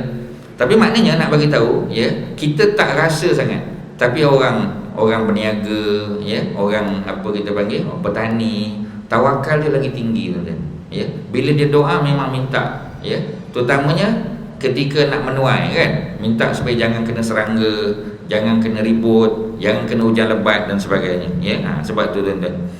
Jadi apabila Allah hantar apa ni angin, ya, sebagai berita gembira, baina yaday rahmatih, dia datang sebelum rahmat. Rahmat di sini makna apa? Hujan, ya. Angin dulu tuan-tuan, selepas angin baru datang hujan. Memang macam tu biasanya sekuen dia. Hatta sehinggalah iza aqallat sahaban siqalan, ketika mana angin tadi membawa sahaban. Sahaban apa? Awan, ya. Siqalan yang berat. Awan yang berat maknanya awan, ya, awan tu lah, ya. Kalau kita belajar kelas tuan-tuan yang tak ambil agama masa sekolah dulu, tuan-tuan ambil lukisan kan, cuba angkat tangan siapa ambil lukisan dulu, tak ambil agama tuan-tuan. Ramai tuan-tuan, ya, tak ambil lukisan, tak ambil agama, ambil lukisan. Boleh pilih, ya. Masa SRP lah, ya. Zaman-zaman ustaz tu ramai orang tak ambil tuan-tuan, ya. Tapi alhamdulillah semua jadi AJK masjid tuan-tuan. Yang tak ambil agama tu, ambil lukisan tu, alhamdulillah semua dah jadi AJK masjid. Okey lah, tak apalah. Masa kita melukis, ya, antara benda yang kita lukis ialah lukis awan. Dia panggil awan apa tu tuan-tuan? Awan apa? Awan nano tu dah moden dah tu, ya. Ya. Awan apa? Awan larat dia panggil. Awan larat tu lah, awan larat, ya. Apa ni, apa kita panggil? Lawan kepada awan larat, awan apa tuan-tuan? Awan larat tu yang bergerak tu lah, yang cantik, biru apa semua tu kan. Lawan bagi awan larat ialah awan tak larat lah. Awan tak larat itu ialah sahaban siqalan, sebab dia bawa air. Sebab tu dia tak kuat dah tuan-tuan. Angin tiup sampai satu waktu tak kuat, dia jatuhkan air, ya. Memang itulah cerita ekosistem dia. La suknahu li balad apa siqalan suknahu li baladin mayyit. Jadi dia bawa awan tak larat tadi, yang siqalan tadi, suknahu dia turunkan air dia li baladin mayyit, ya, di bumi atau tanah yang mati tuan-tuan, yang kering kontak, ya. Fa anzalna bihil ma, lalu Allah turunkan, ya, air daripada awan tadi. Fa akhrajna bihi min kullis samarat, lalu, ya, Allah keluarkan dengan air tadi daripada bumi as-samarat, buah-buahan, ya. Dengan sebab air itulah bumi tadi tumbuh, biji benih tadi boleh tumbuh, ya. Kadzalika nukhrijul mauta, yang demikian itu kata Allah, nukhrijul mauta, kami keluarkan, ya, kami keluarkan benda yang mati, la'allakum tazakkarun, moga-moga kamu mendapat pengajaran, ya. Macam itulah tuan-tuan. Sebab tu Nabi ajar kita berinteraksi dengan alam. Tuan-tuan tahu tak Nabi suka keluar malam? Nabi suka keluar malam. Kalau di kampung tuan-tuan, budak-budak muda yang suka keluar malam, dia dipanggil kutumbun tuan-tuan. Kutumbun, ya. Maknanya malam, ya. Kalau kawasan ustaz ni, especially kalau area Merbau Sempak kan, itu memang popular malam dengan sebab sebelah dia Gatri, ya. Itu memang malam tuan-tuan, free racing tuan-tuan. Tuan-tuan boleh tengoklah berapa banyak kes, ya, budak-budak muda meninggal dunia accident tuan-tuan, ya. Kebanyakannya malam minggu. Macam malam tadi memang bising. Orang Merbau Sempak tahu pasal Gatri tu memang, ya. Mana orang pernah kena saman Gatri tuan-tuan? Bawa 1819 pun tak pernah kena saman. Ni ustaz cerita peribadi, saya peribadi ni tuan-tuan, ya. Tak pernah kena saman, jarang lah tuan-tuan, ya. Sebab apa tuan-tuan? Jalan lurus pula tu, ya. Maknanya nak bagi tahu, ya, bahawasanya dalam hidup kita ni tuan-tuan, ya, manusia kadang-kadang tak fikir, ya. Dia tak fikir pun, tak fikir mati pun tuan-tuan, tak fikir. Sebab dia tak tahu apa yang dia akan hadapi ketika mati, ya. Kalaulah manusia tahu mati itu macam ni, tak ramai orang nak mati tuan-tuan, kecuali orang yang bersedia untuk mati, ya. So balik pada cerita yang kita nak sebut tadi, Allah hidupkan benda mati. Benda mati duduk dalam tanah, ya. Biji benih, datang hujan, ya, tumbuh dia tuan-tuan. Dan Allah buat supaya kita ambil pengajaran. Nabi keluar malam, antara hadisnya dalam Sahih Bukhari ada cerita Nabi ziarah, ya, kubur Baqi' pada waktu malam, ya. Sekarang mana boleh pergi Baqi' waktu malam tuan-tuan? Ziarah Baqi' 2 waktu saja, orang lelaki, lepas asar dengan lepas subuh, 2 waktu je tuan-tuan. Sebab lepas subuh orang perempuan boleh masuk raudah, ya. Orang lelaki tak ada masalah, bila-bila pun boleh masuk raudah. Tapi orang lelaki boleh pergi ziarah Baqi' pada waktu pagi, waktu asar boleh. Tapi Nabi dulu pergi Baqi' waktu malam, ya. Sebab itu ketika Nabi bermalam di rumah Aisyah, ketika waktu tahajud Aisyah bangun, Aisyah dapati Nabi missing, Nabi tak ada tuan-tuan. Sebagai seorang wanita, ya, yang berpoligami suami dia, Aisyah dalam hati dia terfikir mungkin Nabi berada di rumah isteri lain, ya. Lalu Aisyah keluar daripada rumah. Aisyah melihat ke Baqi', ya. Sebab Baqi' dengan rumah Nabi itu sebelah-sebelah aja. Bila dia tengok ke Baqi', dia melihat ada sosok tubuh seorang lelaki, ya. Dan akhirnya Nabi sindir Aisyah, ya. Sebab apa? Sebab Aisyah menyangka Nabi berada di rumah isteri yang lain. Tak, Nabi berada di Baqi'. Nabi mendoakan orang Baqi', ya. Jadi benda ni berlaku tuan-tuan. Nabi pergi malam. Kita mana boleh tuan-tuan pergi malam, ya. Kalau pergi malam tu ada aktiviti lain, ya. Aktiviti minta nombor ke, minta macam tu tuan-tuan, ngangkung dia panggil, ya. Tapi kalau Nabi pergi malam, ya, melihat ke langit, tu biasa tuan-tuan. Kerana apa? Kerana Allah suruh kita tengok apa yang berlaku dalam alam ni. Wal baladut thayyib, ya. Wal baladut thayyib, negeri ataupun tanah yang baik, yang subur, yakhruju nabatuhu bi izni rabbih, ya. Maka pokok-pokoknya, biji benihnya tumbuh, pokok-pokoknya tumbuh dengan izin Tuhannya. Wallazi khabusa, tetapi waw di situ makna tetapi tuan-tuan, bukan makna dan, ya. Tetapi allazi khabusa, tanah yang buruk, tanah yang tak subur, yang kering kontang, la yakhruju illa nakida. Kalau tumbuh pokok pun tuan-tuan, Pokok tu pun tumbuh dalam keadaan merana, tuan-tuan. Ya, maknanya pokok tu pun kita kata apa ni, apa ya, nak kata hidup tak hidup, mati pun tak. Ya, maknanya hidup segan, mati tak mau, istilah dia, tuan-tuan. Ya. Kadzalika nusarriful ayat. Demikian itulah ya kami jelaskan secara berulang-ulang. Nusarrif. Ya, Allah ulang-ulang ya ayat-ayat Allah Subhanahu wa taala liqaumi yashkurun, bagi kaum yang mahu bersyukur kepada Allah Subhanahu wa taala. Sebab tu tuan-tuan, bila kita tengok alam, kita akan syukur. Ya, kita tengok berita dunia contoh, kita tengok negara lain, ya, tempat kita COVID-19 pun kesnya banyak, tapi tengok di India, tengok dia, oh lagi menakutkan, tuan-tuan. Ya, sampai negara-negara maju pun angkat tangan, kami tak boleh buat apa. Masa tu manusia baru tahu ada Tuhan ya yang mengurus alam ini, tuan-tuan. Ya, Allah nak buat kita sedar, tuan-tuan. Okey, kita masuk cerita Nabi Nuh seperti mana dijanjikan. Ya, ayat 59. Auzubillah minasyaitonirrajim. Laqad arsalna Nuhan, demi sesungguhnya kami telah utus Nabi Nuh ila qaumihi, kepada kaum dia. Isunya ialah nama kaum Nabi Nuh tu apa? Kalau Nabi Musa, Bani Israel. Kalau Nabi Soleh, kaum Samud. Kalau Nabi Hud, kaum Ad. Kalau Nabi Nuh, nama kaum dia Bani Rasib. Tu tuan-tuan kena tulis. Bani, ba nun ya, Bani Rasib, ra alif sin ba, Rasib. Bani Rasib adalah umat Nabi Nuh. Itu Ibnu Katsir sebut dalam kitab tafsir dia. Ya. Jadi apabila Nabi Nuh telah diutus kepada kaum dia, faqala, maka Nabi Nuh pun berkata, ya kaum, wahai kaum aku, ubudullah, ibadahlah kepada Allah, malakum, tidak ada bagi kamu, min ilahin, tidak ada ilah. Tadi kita jumpa Rabb. Kalau Rabb, Tuhan pencipta, Tuhan pengurus ya, pentadbir, dan Tuhan pemberi rezeki. Kalau ilah, ilah adalah Tuhan yang disembah. Sebab tu bila kita syahadah, kita sebut la ilaha illallah. Kita tak sebut la rabba, tapi kita sebut la ilaha, kerana kita menyebut tentang sembahan. Ya, tentang sembahan. Kalau kita tanya kepada orang kafir, Hindu ke ya, ataupun Buddha ke, kita tanya dia, siapa cipta dia? Apa dia jawab, tuan-tuan? Kepada orang Buddha kita tanya dia, ya, apa ni awak, siapa cipta awak hidup? Siapa cipta awak?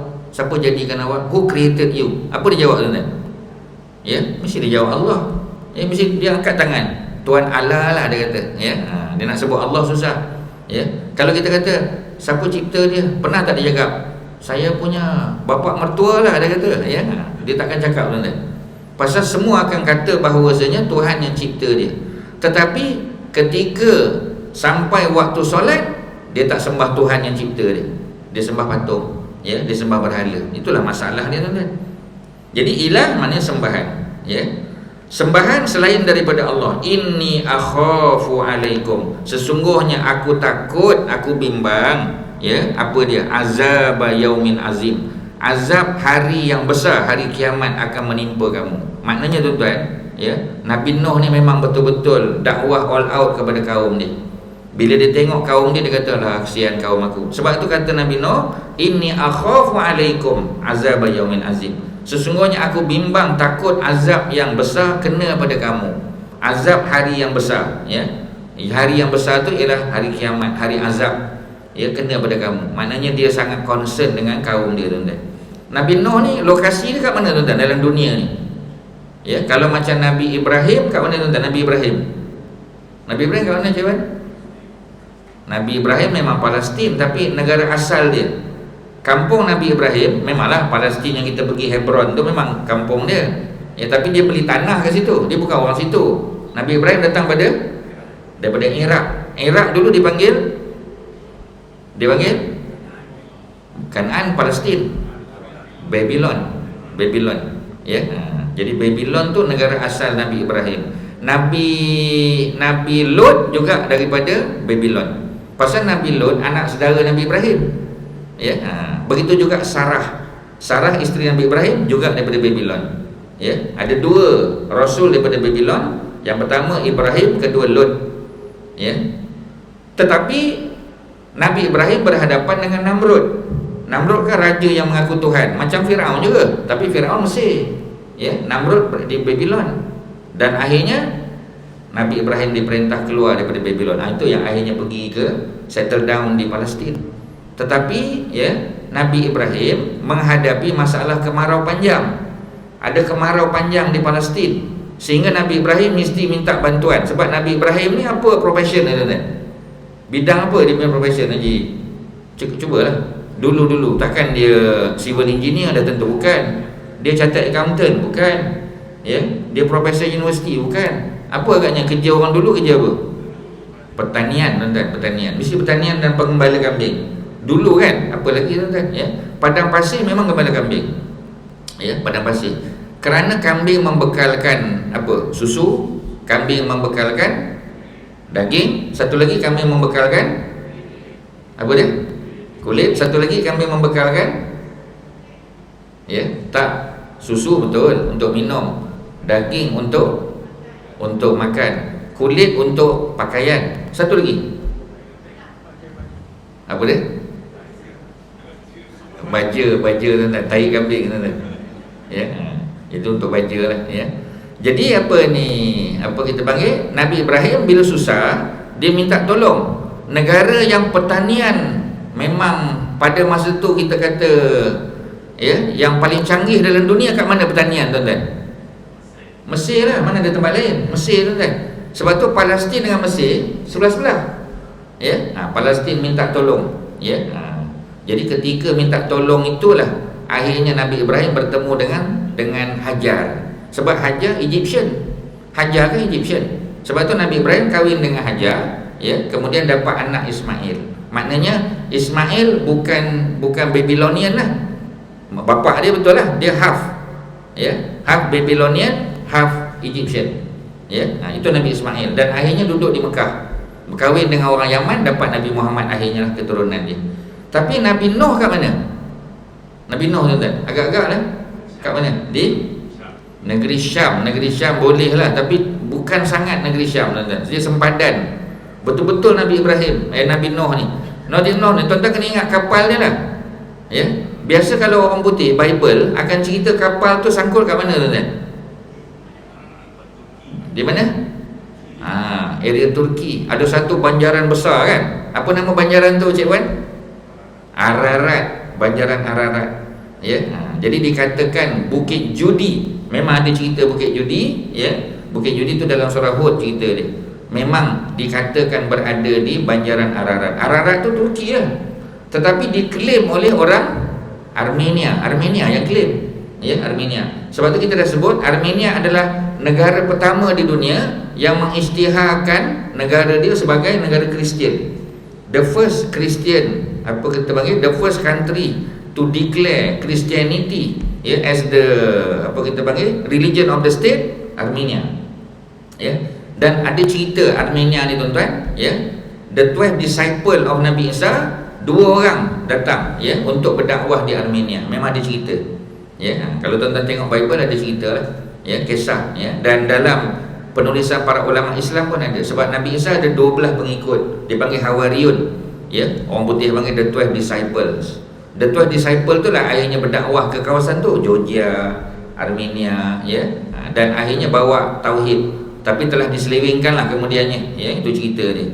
Jadi Nuh, tuan-tuan, lokasinya memang Turki, Armenia, Iraq, ya. Jadi itu, tuan-tuan. Bukan sebenarnya bukan negeri Syam, negeri Syam sebelah sana, tuan-tuan, ya. Jadi itulah Nabi Nuh alaihissalam. Dan Nabi Nuh, ya, kita tahu, ya, ketika mana diutus, dia berhadapan bukan dengan raja. Kalau Nabi siapa? Nabi Ibrahim dengan Namrud, Nabi Musa dengan Fir'aun. Tapi Nabi Nuh bukan. Nabi Nuh dengan para pembesar, ya, para peniaga, para bangsawan, ya. Qalal malak, berkata malak. Siapakah malak? Malak adalah pemimpin, ya. Mungkin menteri, ya, mungkin siapa sajalah, ya. Tapi dia bukan raja, ya. Wa qalal malak, berkata golongan pembesar, min qaumihi, daripada kaumnya, inna, sesungguhnya kami, lanaraka, kami melihat engkau, wahai Nuh, fi dhalalim mubin, berada di dalam kesesatan yang nyata. Mereka tuduh Nabi Nuh ni sesat. Antaranya ialah kerana Nabi Nuh buat satu projek pembinaan kapal Dan kapal itu dibuat bukan di tepi laut, bukan tepi sungai, tapi di atas bukit. Jadi siapa pun akan kata dia gila, tuan-tuan. Orang akan kata dia gila. Ya. Jadi sebab apa? Ya, sebab lokasi tak sesuai. Kemudian Nabi Nuh kata akan datang ya banjir besar. Manusia zaman Nabi Nuh dah tahu dah. Tapi siapa nak percaya, tuan-tuan? Tak ada orang nak percaya. Ya, sebab tu mereka kata Nabi Nuh ni fi dhalalim mubin. Qala, Nabi Nuh berkata, ya kaum, wahai kaum aku, laisa bi dhalalah, ya, aku tak sesat. Ya, kesesatan tidak berada padaku, walakinni, akan tetapi aku ini rasulun, seorang rasul min rabbil alamin, ya, yang diutus daripada Tuhan yang mencipta sekalian alam, yang mentadbir sekalian alam, yang memberi rezeki pada sekalian alam. Jadi maknanya Nabi Nuh bagi tahu dia ni rasul. Bila dia rasul, apa dia boleh buat? Ya, ayat yang ke-60 62. Uballighukum risalati rabbi.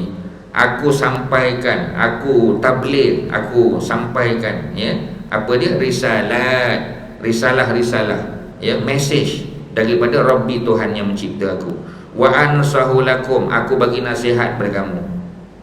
Wa a'lamu minallah, dan aku tahu, ya, daripada Allah ma la ta'lamun, apa yang kamu tak tahu. Sebab Nabi Nuh dapat wahyu. Bila dia dapat wahyu, dia tahu cerita kiamat, dia tahu cerita manusia akan dibangkitkan, cerita kubur, dia tahu. Jadi dia bagi tahu pada kaum dia. Siapa nama kaum dia tadi, tuan-tuan? Bani Rasid, ya, Bani Rasid. Kemudian dia pun tanya, aw ajibtum, ya, adakah, ya, aw ajibtum, adakah kamu hairan, adakah kamu rasa pelik? Ni dia cakap dengan kaum dia. Anja'akum zikrum min rabbikum, ya, bahawasanya telah datang kepada kamu zikrun, peringatan, min rabbikum, daripada Tuhan kamu, ala rajulin minkum. Rasa pelik ke? Tiba-tiba datang seorang pendakwah, dan pendakwah itu seorang lelaki daripada Bani Rasid. Pelik ke? Sama macam di Mekah, tuan-tuan. Tuan-tuan kena ingat, cerita Nabi dan Rasul dalam Quran sebenarnya adalah cerita nak memujuk hati Nabi Muhammad sallallahu alaihi wasallam. Sebab di Mekah Nabi ditolak oleh kaum dia. Tengok, Nabi Ibrahim ditolak oleh kaum dia, Nabi Nuh ditolak oleh kaum dia, Nabi Musa ditolak oleh kaum dia. Jadi kalau Nabi Muhammad ditolak oleh kaum, biasalah, tuan-tuan. Ya, pasal track record nabi-nabi dulu memang macam tu. Ya, ditolak oleh kaum dia. Kemudian Nabi Nuh dituduh gila. Nabi Muhammad pernah tak dituduh gila, tuan-tuan? Sama, tuan-tuan. Ya. Antara sebab, ya, Nabi dituduh gila dan ada penyakit, Nabi ni dituduh ada penyakit. Tuan-tuan tahu tak apa penyakit yang orang tuduh Nabi ada? Agak-agaknya lah, Tok Makhir, apa penyakit Nabi ni? Orang kata Nabi ni sakit sebab ketika Nabi dapat wahyu, ya, Nabi kalau musim sejuk berpeluh-peluh Nabi. Musim sejuk, kalau Nabi naik unta tu akan terduduk, ya, dan Nabi tak fikir orang lain, Nabi akan fokus kepada wahyu yang turun. Sebab tu orang kata Nabi ni ada penyakit. Penyakit apa aja? Penyakit apa macam tu, tuan-tuan? Cuba agak-agak. COVID-19 dah tentu bukanlah, ya. Ya, macam kena sawan, tuan-tuan. Ya, sawan bahasa orang putih apa, tuan-tuan? Ya, epilepsi, kan? Epilepsi, ya. Jadi maknanya seolah Nabi ni macam, sebab itu antara offer orang Mekah kepada Nabi Muhammad, kalau kamu sakit, kami boleh cari doktor, kami boleh cari dukun, pawang untuk sembuhkan kamu. Kalau kamu nak harta, kami boleh kumpul bagi kepada kamu. Kalau kamu nak jawatan, kami boleh lantik. Kalau kamu nak jadi raja, kami boleh tabalkan. Tapi kalau kamu sakit, kami boleh cari ubat untuk kamu. Nampak, tuan-tuan? Ya, mereka kata Nabi sakit. Sama tak macam Nabi Nuh kena? Sama. Nabi Ibrahim pun dituduh sama. Nabi Musa sama, tuan-tuan. Jadi apa bezanya? Jadi oleh kerana itu, bila Nabi diberitahu oleh Allah cerita Rasul-Rasul terdahulu, ya, maka tak ada hal, tuan-tuan. Pasal track record Nabi dan Rasul memang macam tu, tuan-tuan. Ya. Kemudian apa lagi? Ya. Yang pertama, datang peringatan, zikrun min rabbikum ala rajulin minkum. Jadi bila dapat peringatan, maka apa kerja Nabi dan Rasul? Liunzirakum, mengingatkan kamu, walitattaqu, supaya kamu bertakwa, ya, wala'allakum turhamun, dan supaya kamu dapat rahmat. Memang, tuan-tuan, dengar agama ni dapat rahmat. Ya, rahmat tu macam-macam bentuk. Antara surah yang banyak cerita rahmat, surah Al-Kahfi. Surah Al-Kahfi paling banyak rahmat. Malah ada doa dalam surah Al-Kahfi ayat 10. Rabbana atina min ladunka rahmatan wa hayyi lana min amrina rasyada. Tuan-tuan catat aja ayat 10 surah Al-Kahfi. Ya, ayat 10 surah Al-Kahfi. Itulah satu-satunya doa Rabbana dalam surah Al-Kahfi. Rabbana atina min ladunka rahmatan. Wahai Tuhan kami, atina, berilah kepada kami min ladunka, dari sisimu, rahmatan, rahmat. Wa hayyi lana min amrina rasyada. Ya, dan hayyi lana, cukupkanlah, sempurnakanlah, ya, bagi kami min amrina rasyada. Maknanya kalau petunjuk, cukupkan, sempurnakan petunjuk tu. Ya, sebab tu tuan-tuan, kalau tuan-tuan driving, ya, tuan-tuan sesat jalan, ya, okeylah ada Waze, ada apa, betul lah tuan-tuan. Ya, tapi katalah kebetulan handphone tertinggal kat rumah. Ya, dah dalam perjalanan dah 50 km baru perasan handphone tinggal. Ya, macam mana tuan-tuan? Tempat, ya, ni biasa kalau pergi rumah pengantin lah. Ya, kadang-kadang kalau ustaz kampung tu, kadang-kadang satu hari tu, ya, satu hari Ahad 4 pengantin tuan-tuan. Ya, nama lebih kurang sama pula tu. Ya, kita kata Haji Ramli, ada 14 Haji Ramli kat kampung tu. Macam mana tuan-tuan? Kalau ada satu Datuk Ramli tak apalah, ya. Okeylah, semua Haji Ramli. Ya, ada Haji Ramli tinggi, Haji Ramli rendah, ya, Haji Ramli macam-macam tuan-tuan. Haji Ramli pun banyak dah. Jadi yang mana satu? Dia kata anak Haji Ramli, ada 14 Haji Ramli, yang mana satu? Ya, 3 Haji Ramli buat majlis kenduri pula. Susah tuan-tuan, memang payah. Ya, jadi antara doa kita boleh baca yang tadi lah. Ya, Rabbana hablana min Rabbana atina min ladunka rahmatan wa hayyi lana min amrina rasyada. Ya, mudah-mudahan Allah bagi petunjuk jalan, tak tahu jalan, mudah-mudahan. Ya, sebab semua maklumat duduk dalam handphone tu masalah dia tuan-tuan. Ya, kadang-kadang kita nak ke rumah pun nombor rumah pun tak ingat tuan-tuan. Nombor isteri confirm tak ingat. Ya, nombor sekretari je ingat tuan-tuan. Ya, itu masalah dia. Ya. Jadi oleh kerana itu, nak bagi tahu bahawasanya kita bergantung sangat pada gadget ni. Ya, sampai kadang tak ingat. Jadi doa tadi bagus tuan-tuan. Begitu juga tuan-tuan yang sudah susah tidur malam, ada insomnia, bacalah doa tadi. Tuan-tuan, confirm. Sebab apa? Ashabul Kahfi doa 300 tahun tidur tuan-tuan. Ya, lepas baca doa tadi 309 tahun tidur. Jadi kalau tuan-tuan ada masalah tidur malam, baca doa tadi, mudah-mudahan. Tapi macam tadilah, balik pada niat. Ya, sebab ayat Quran ni tuan-tuan, ya, memang dia rahmat. Ayat Quran ni hudan, betul. Ayat Quran ni syifa. Ya, sebab tu Quran petunjuk, betul. Quran ini rahmat, betul. Quran ni apa lagi? Ya, zikrun, peringatan, betul. Quran ni syifa. Ya, dia penyembuh tuan-tuan. Tetapi macam tadilah, tak cukup baca sekali dua. Ya, kena ulang balik, insya-Allah dia jadi tuan-tuan. Ya. Sebab itu susah tidur malam, baca ayat tadi. Mudah-mudahan, ya, dapat tidur dengan baik. Ya, cuma dia kata nanti kalau saya baca saya tidur 300 tahun ustaz, macam mana? Ya, tak sampailah, ya. Orang akan kejutkan kita. Okey, ya. Jadi peringatan sudah, ya, dan la'allakum turhamun. Fakazzabuhu, ya. Ni ayat terakhir cerita pasal Nabi Nuh. Lepas ni nak masuk Nabi Hud pula tuan-tuan. Fakazzabuhu, lalu mereka mendustakan Nabi Nuh. Fa'anjainahu, lalu kami selamatkan Nuh, wallazina ma'ahu, dan orang-orang yang bersama dengan Nabi Nuh, fil fulki, di atas kapal. Pasal yang tak naik kapal semua mati tuan-tuan. Ya, yang tak naik kapal semua mati sebab banjir berlaku di seluruh dunia. Itu pendapat, ya, kebanyakan para ulama. Ya, banjir berlaku seluruh dunia. Cuma adakah dunia pada masa tu macam kita sekarang? Wallahu alam, kita tak tahu. Ya, berapa kontinen ada pada masa tu? Mana kita tahu tuan-tuan. Ya, sebab itu, ya, ketika Nabi Adam, ya, diturunkan ke muka bumi dengan isterinya. Isterinya kita tahulah di Mekah lah. Ya, tapi Nabi Adam dikatakan di Sri Lanka. Tapi tak ada hujah pun, tak ada dalil. Cuma orang duk sebut aja. Ni cerita Israeliat dia panggil. Ya, daripada apa? Daripada ahli kitab. Ya, dikatakan di Ceylon, Sri Lanka lah. Ya, sebab di Sri Lanka tu ada satu bukit yang dipanggil Adam's Peak dia panggil. Jadi kena naik atas tu ada kubur Nabi Adam dikatakan. Ya, sebab kubur tu panjang. Dalam hadis sahih disebut Nabi Adam tingginya 60 hasta. Ya, semua kita dah tahu. Nabi Adam tinggi 60 hasta. 60 hasta berapa kaki tuan-tuan? 60 hasta 90 kaki. Sebab satu hasta 1.5 kan, 1.5. Jadi 1.5 kali 60 90 kaki. Sebab tu dia buat 90 kaki, ya. Ustaz tak ukur lah, tapi agak-agak tengok tu nampak macam 90 kaki lah tuan-tuan. Ya. Tapi adakah benar? Wallahu alam. Kerana kubur nabi-nabi dan rasul kita tak tahu tuan-tuan. Kubur yang confirm Nabi Muhammad sallallahu alaihi wasallam dan keluarga Nabi Ibrahim. Ya, Nabi Ibrahim, Nabi Yaqub, Nabi Ishaq, yang itu ada ya, ada lokasinya di Hebron. Tapi nabi-nabi lain kita tak tahu. Ya, hanya Allah yang tahu. Jadi cerita Nabi Adam kita tak pasti. Tapi adakah Sri Lanka dengan Arab Saudi itu terpisah macam sekarang? Ya, mungkin dia next to each other. Kita tak tahu tuan-tuan sebab tak ada peta.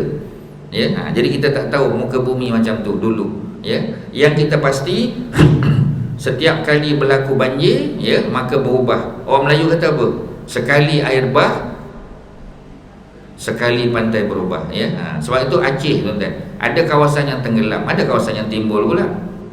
Ya, bila gunung berapi Krakatau meletup, ya, ada pulau yang tenggelam, ada pulau lain yang timbul, ya. Semua tu Allah yang buat sebab Allah yang urus. Kita tak tahu dunia pada masa itu macam mana, ya. Jadi yang selamat yang berada di atas kapal. Wa aghraqna, dan kami tenggelamkan, kami lemaskan allazina kazzabu bi ayatina, orang-orang yang mendustakan ayat-ayat kami yang Allah hantar kepada Nabi Nuh. Nabi Nuh dapat kitab tak tuan-tuan? Nabi Nuh dapat kitab tak? Tak dapat. Nabi yang mula-mula dapat kitab Nabi siapa? Nabi yang mula-mula, Rasul mula-mula dapat kitab Nabi, tak dengar? Nabi Musa kan? Nabi Musa, ya, kitab Taurat. Nabi Musa lah mula-mula dapat. Tapi Nabi-Nabi lain dapat tak kitab? Bukan semua. Kitab ada 4 ya tuan-tuan. Nabi Musa dapat Taurat kan? Nabi Daud Zabur, ya, dan Nabi Isa Injil dan Quran lah pastinya. Yang lain hanya dapat apa? Dapat apa? Dapat suhuf. Nabi Ibrahim dapat suhuf. Nabi Nuh dapat suhuf juga. Ya. Jadi Nabi Nuh, ya, ajarannya datang dalam bentuk suhuf, tetapi dia punya masyarakat Bani Rasid tak mau dengar. Ya, mereka tak mau patuh, mereka tak mau menerima ajaran Islam tu. Lalu mereka dustakan dan Allah tenggelamkan mereka. Innahum kanu qauman amin, mereka adalah kaum yang buta mata hati dia tuan-tuan. Ya, bila disebut buta bukan buta mata dia celik, ya, tapi dia buta, tak dapat melihat kebenaran. Ya, kadang-kadang orang buta jauh lebih baik. Seorang sahabat Nabi, Abdullah bin Umi Maktum, buta, ya, seorang muazzin zaman Nabi. Walaupun dia buta mata tapi celik hatinya tuan-tuan. Ya, kita kadang-kadang celik mata tapi tak nampak kebenaran. Ya, selesailah cerita Nabi Nuh, banyak tu tuan-tuan. 1 2 3 4 5 6 ayat cerita Nabi Nuh. Ya, kita masuk cerita Nabi apa? Ya, Nabi Hud pula tuan-tuan. Ya, betul tak kedudukan Nabi Nuh rasul yang ke berapa tuan-tuan? Rasul yang ke 3, ya. Nabi Hud ni bawah ni, Nabi Hud ni. Nabi Hud nabi yang ke rasul yang keempat. Ya, rasul yang keempat. Tapi nabi yang kelima tuan-tuan. Jangan dengar baik Ustaz sebut, ya. Nabi Nuh rasul yang ketiga. Tetapi Nabi Nuh nabi yang keempat. Ya. Kenapa? Okey, Ustaz nak dengar soalan kenapa tu. Ya. Kerana selepas Nabi Adam, ya, ada seorang lagi nabi, anak Nabi Adam, ya. Ibnu Katsir sebut dalam kitabnya Qasasul Anbiya, Stories of the Prophet, Nabi Syis. Nabi Syis itulah yang bantu Nabi Adam membina semula Kaabah, ya. Kaabah yang asal dikatakan dibina oleh malaikat mula-mula, ya. Zaman tu zaman tak ada manusia lagi. Tapi bila Allah utus Nabi Adam lah yang membina Kaabah. Manusia pertama bina Kaabah Nabi Adam, dibantu oleh Nabi Syis, ya. Dan selepas daripada Nabi Syis barulah datang Nabi Idris alaihissalam. Jadi Nabi Idris, Nabi Adam dia rasul, tapi Nabi Syis dia nabi saja. Sebab tu kalau kita tanya, ya, Nabi Nuh rasul yang ketiga lah, selepas Adam dan Idris. Tapi kalau dia nabi yang keempat. Pasal ada Nabi Syis tadi, ya, boleh, ya. Okey, apa Yakub, okey, ya. Okey, Nabi Hud pula rasul yang keberapa? Ya, soalan. Macam mana? Rasul secara umum semua Nabi dan Rasul kena dakwah. Jangan tuan-tuan kata Rasul dia dapat wahyu, dia dakwah. Nabi dia dapat wahyu tapi dia tidur je kat rumah, ya. Tak boleh tuan-tuan. Kita pun kena dakwah, takkanlah Nabi tak kena dakwah, ya. Lagi dia bertanggungjawab untuk dakwah. Cuma Nabi biasanya bawa ajaran yang dia penerus saja. Dia tak ada ajaran baru. Kalau Rasul biasa dia akan bawa ajaran baru, ya. Sama ada datang dalam bentuk kitab ataupun datang dalam bentuk suhuf, ya. Ada ajaran baru, syariat yang baru, ya. Akidah sama, Tuhan yang satu, ada hari kiamat, syurga neraka, ya. Ada hari pembalasan, itu sama tuan-tuan. Tapi syariat berbeza, ya. Syariat biasanya berbeza. Contoh kita kata syariat zaman Nabi siapa? Zaman Nabi Yaqub, ya. Zaman Nabi Yaqub, seorang lelaki boleh menikah dengan dua orang perempuan adik-beradik. Sebab isteri Nabi Yaqub, ya, isteri pertama nama dia Leah, ya, Leah. Yang isteri kedua nama dia Rachel, kan? Leah dengan Rachel. Leah dengan Rachel adik-beradik. Tapi Nabi Yaqub memperisterikan kedua-duanya. Syariat tu syariat Nabi Yaqub. Zaman kita tak boleh, ya. Sebab itu Sayyidina Osman dia kahwin dengan dua anak Nabi, kan, Osman. Tapi dia kahwin sekaligus ke one after another?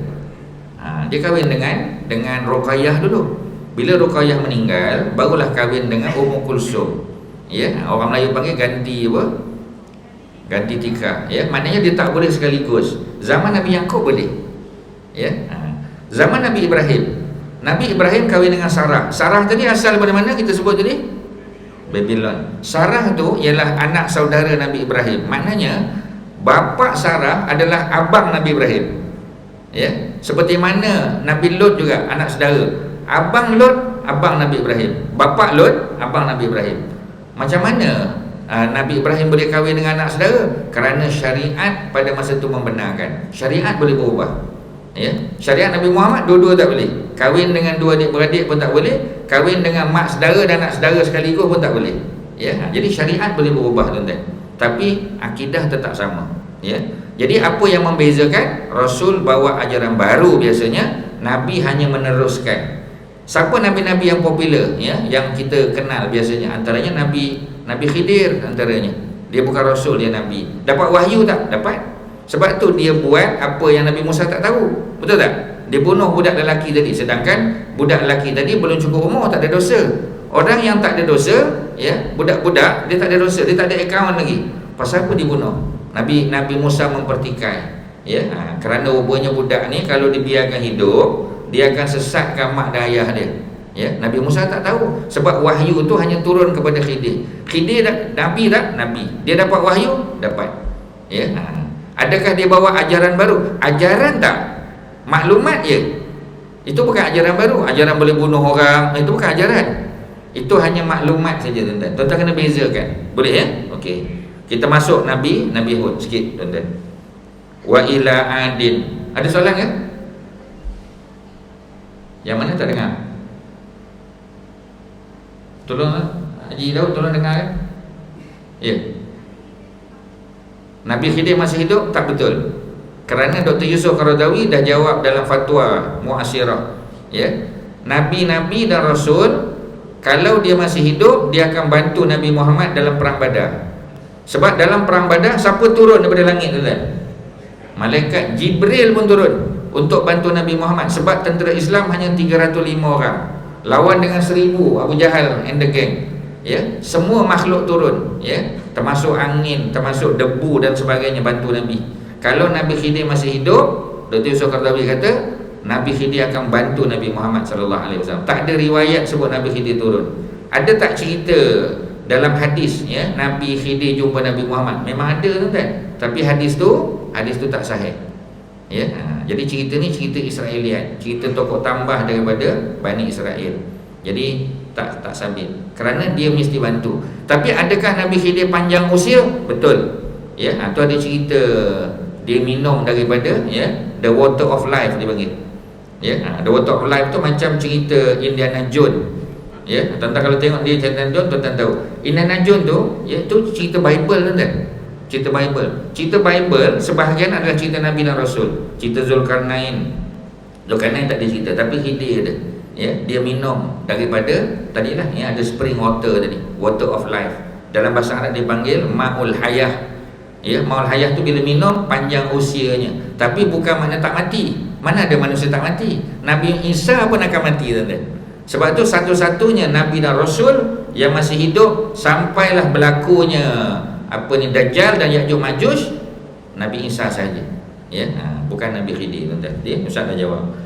Okey, wa ila adin akhahum, dan kepada kepada kaum Ad, akhahum saudara mereka. Maknanya Nabi Hud daripada bangsa dia sendiri, daripada kaum Ad. Hudan, ni Nabi Hud. Qala, berkata Nabi Hud, ya qaumi ibudullah, sama macam atas tadi.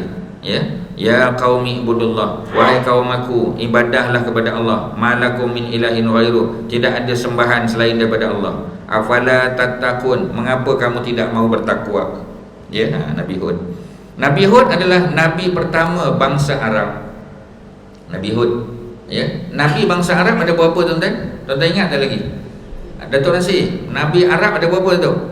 Datuk jangan geling dulu, dalam kelas ni tak boleh geling, tuan-tuan. Tuan-tuan kalau boleh angguk aje. Ada berapa nabi Arab Haji Daud? Ada berapa? Tunjuk isyarat. Tuan-tuan tutup tak nampak berapa? Ada 4, memang ada riwayat kata 4, tapi yang lebih kuat 3 saja. Yang pertama Nabi Hud, yang kedua confirm Nabi Muhammad, ada satu lagi, Nabi siapa? Nabi Soleh. Sebab lokasi dia, tuan-tuan. Kita tengok lokasi, kita jawab secara geografi. Nabi Hud di Yaman. Yaman Arab tak? Confirm. Mesti confirm Arab. Kemudian Nabi Soleh. Nabi Soleh di utara Madinah, Madain Soleh. Madain Soleh itu duduk kat mana sekarang? Arab Saudi. Arab, confirm, tuan-tuan. Nabi Muhammad tak payah tanyalah. Jadi ini yang confirm. Nabi-nabi lain, banyak orang kata Nabi Ibrahim Nabi Arab. Ibrahim Babylon, tuan-tuan. Cuma anak dia Ismail nanti kahwin dengan bangsa Yaman dan dapat keturunan, itulah Bani Abdul Manaf, Bani Hashim dan seterusnya Nabi Muhammad. Jadi Nabi Ibrahim bukan Arab, dia Babylonian. Nabi Ismail pun bukan, sebab bapa dia Babylonian, mak dia Egyptian. Babylon campur Egyptian jadi apa, tuan-tuan? Babylon campur Egypt jadi baby Jeep, kan? Baby Jeep bukan Arab, tuan-tuan. Dia bukan Arab. Sebab tu bila kita sebut Nabi Ismail, dia bukan Arab. Tapi macam mana keturunan dia boleh jadi Nabi Muhammad? Kerana Nabi Ismail berkahwin dengan kabilah Jurhum. Jurhum tu daripada Yaman. Sebab kaedah formula bangsa Arab, kalau salah satu daripada mak atau bapa Arab, anak automatik Arab. Jadi Ismail bukan Arab. Yang Arab ni isteri dia, dapat keturunan Adnan tu, itu Arab. Tapi Yahudi beza. Yahudi bapa mesti Yahudi. Kalau bapa Yahudi, anak bukan Yahudi, dia tak mak dia bukan, mak dia bapa Yahudi, mak Yahudi, anak Yahudi lah. Bapa Yahudi, mak bukan Yahudi, anak tak iktiraf. Contoh kita kata Imran Khan, kita kata Imran Khan, apa jawatan dia, tuan-tuan? Presiden. Semua orang kenal Imran Khan ni, pemain kriket, kan? Jadi sebab tu dia bertanding pilihan raya, orang kenal dia, tuan-tuan. Jadi maknanya bila dia berkahwin dengan dulu, kan, siapa isteri dia dulu? Apa nama? Apa nama King David, apa nama isteri dia? Apa ke nama? Mula dengan J, kan? J. Tak ingat, bukan Jamaliah, bukanlah, pasti bukanlah, Jemima nama dia. Jemima Goldstein ke apa, tak tahu lah, tapi nama Yahudi lah, nama orang Yahudi. Mana kalau dia dapat anak, anak tu tak diiktiraf sebagai Yahudi, kerana bapa dia mesti orang Yahudi, tuan-tuan. Yahudi ni dia sangat rasis, tuan-tuan. Sebab itu Yahudi Ethiopian, Yahudi Eritrean yang pindah ke kita panggil ke Palestin, ketika ketika krisis darah, di bank darah di Israel tak cukup, tuan-tuan. Maka Kementerian Kesihatan Israel minta supaya rakyat dia derma darah. Jadi bila yang datang dari Madarah tu Yahudi Eritrean dan Yahudi Ethiopian, dia tak terima tuan-tuan. Ya, itu Yahudi dengan Yahudi tuan-tuan. Betapa rasisnya dia tuan-tuan. Sebab bagi dia bangsa Yahudi yang original, yang pure, ya, ialah yang mereka tu lah. Ya, sedangkan mereka pun bukan Yahudi asal tuan-tuan. Ya, sebahagian besar mereka ni datang dari luar negara. Ya, mengaku je sebagai Yahudi. Ya, sedangkan apa ni Yahudi Ethiopian Eritrean tu adalah keturunan daripada Balqis dan Nabi Allah Sulaiman alaihissalam. Patutnya mereka lagi pure, tapi tak diterima tuan-tuan. Ya, tu ceritanya menunjukkan bangsa Yahudi ni rasis. Okey, kita habiskan cerita ni tuan-tuan. Ya. Jadi apabila Nabi Hud dakwah, ya, dia ajak mereka sembah Allah semata-mata. Qalal malak, berkata, ya, al malak. Apakah al malak? Al malak adalah pembesar tadi. Allazina kafaru min qaumihi, ya, daripada kalangan orang kafir, daripada kaum dia. Inna lanaraka fi safahah.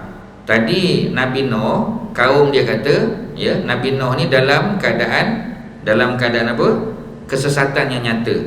Dekat sini mereka tuduh Nabi Hud pula safahah. Safahah ni maknanya, ya, tak waras, tak waras. Ya, golongan safih, sufaha, ya, orang yang tak waras, orang yang tak bercerdik. Ya, wa inna lanazunnuka minal kazibin. Ya, dan kami anggap engkau daripada kalangan orang yang mendusta, tuan-tuan. Dia tuduh Nabi Nuh ni tak waras, Nabi Hud tak waras, dan Nabi Hud ni pembohong. Qala, berkata dia, ya, berkata Nabi Hud, ya qaumi, wahai kaum aku, laisa bisafaha. Ya, aku tak ada kena penyakit tak waras, aku waras. Walakinni, akan tetapi aku rasulun min rabbil alamin, aku adalah rasul, utusan Tuhan, ya, yang mencipta sekalian alam. Tu cerita dia tuan-tuan. Kemudian uballighukum risalati rabbi, macam tadi juga, aku dakwah kepada kaum aku. Wa ana lakum nasihun amin, dan aku adalah penasihat yang apa, ya, penasihat yang amanah. Aku bagi tahu apa yang Tuhan bagi tahu, aku sampaikan. Aw ajibtum anja'akum zikrun min rabbikum. Ya, adakah kamu rasa pelik ketika mana datang kepada kamu zikrun, peringatan, min rabbikum, daripada Tuhan kamu, ala rajulin minkum. Ya, datang melalui seorang lelaki daripada bangsa Ad juga, kaum Ad juga. Ya, dan tujuan dia ialah liunzirakum, nak bagi peringatan kepada kamu. Wazkuru, dan ingatlah, ya, iz ja'alakum khulafa, ketika mana Allah jadikan kamu pemimpin, khulafa, para pemimpin. Ya, mimba dia kaum Nuhin, selepas kaum Nuh. Maknanya Nabi Hud datang selepas Nuh. Jadi kalau Nabi Nuh rasul yang ketiga, Nabi Hud rasul yang keempat. Ya, Nabi Hud yang keempat. Jadi Nabi Hud yang mula-mula bangsa Arab. Ya, bangsa Arab yang pertama adalah Nabi, bangsa Arab pertama adalah Nabi Hud.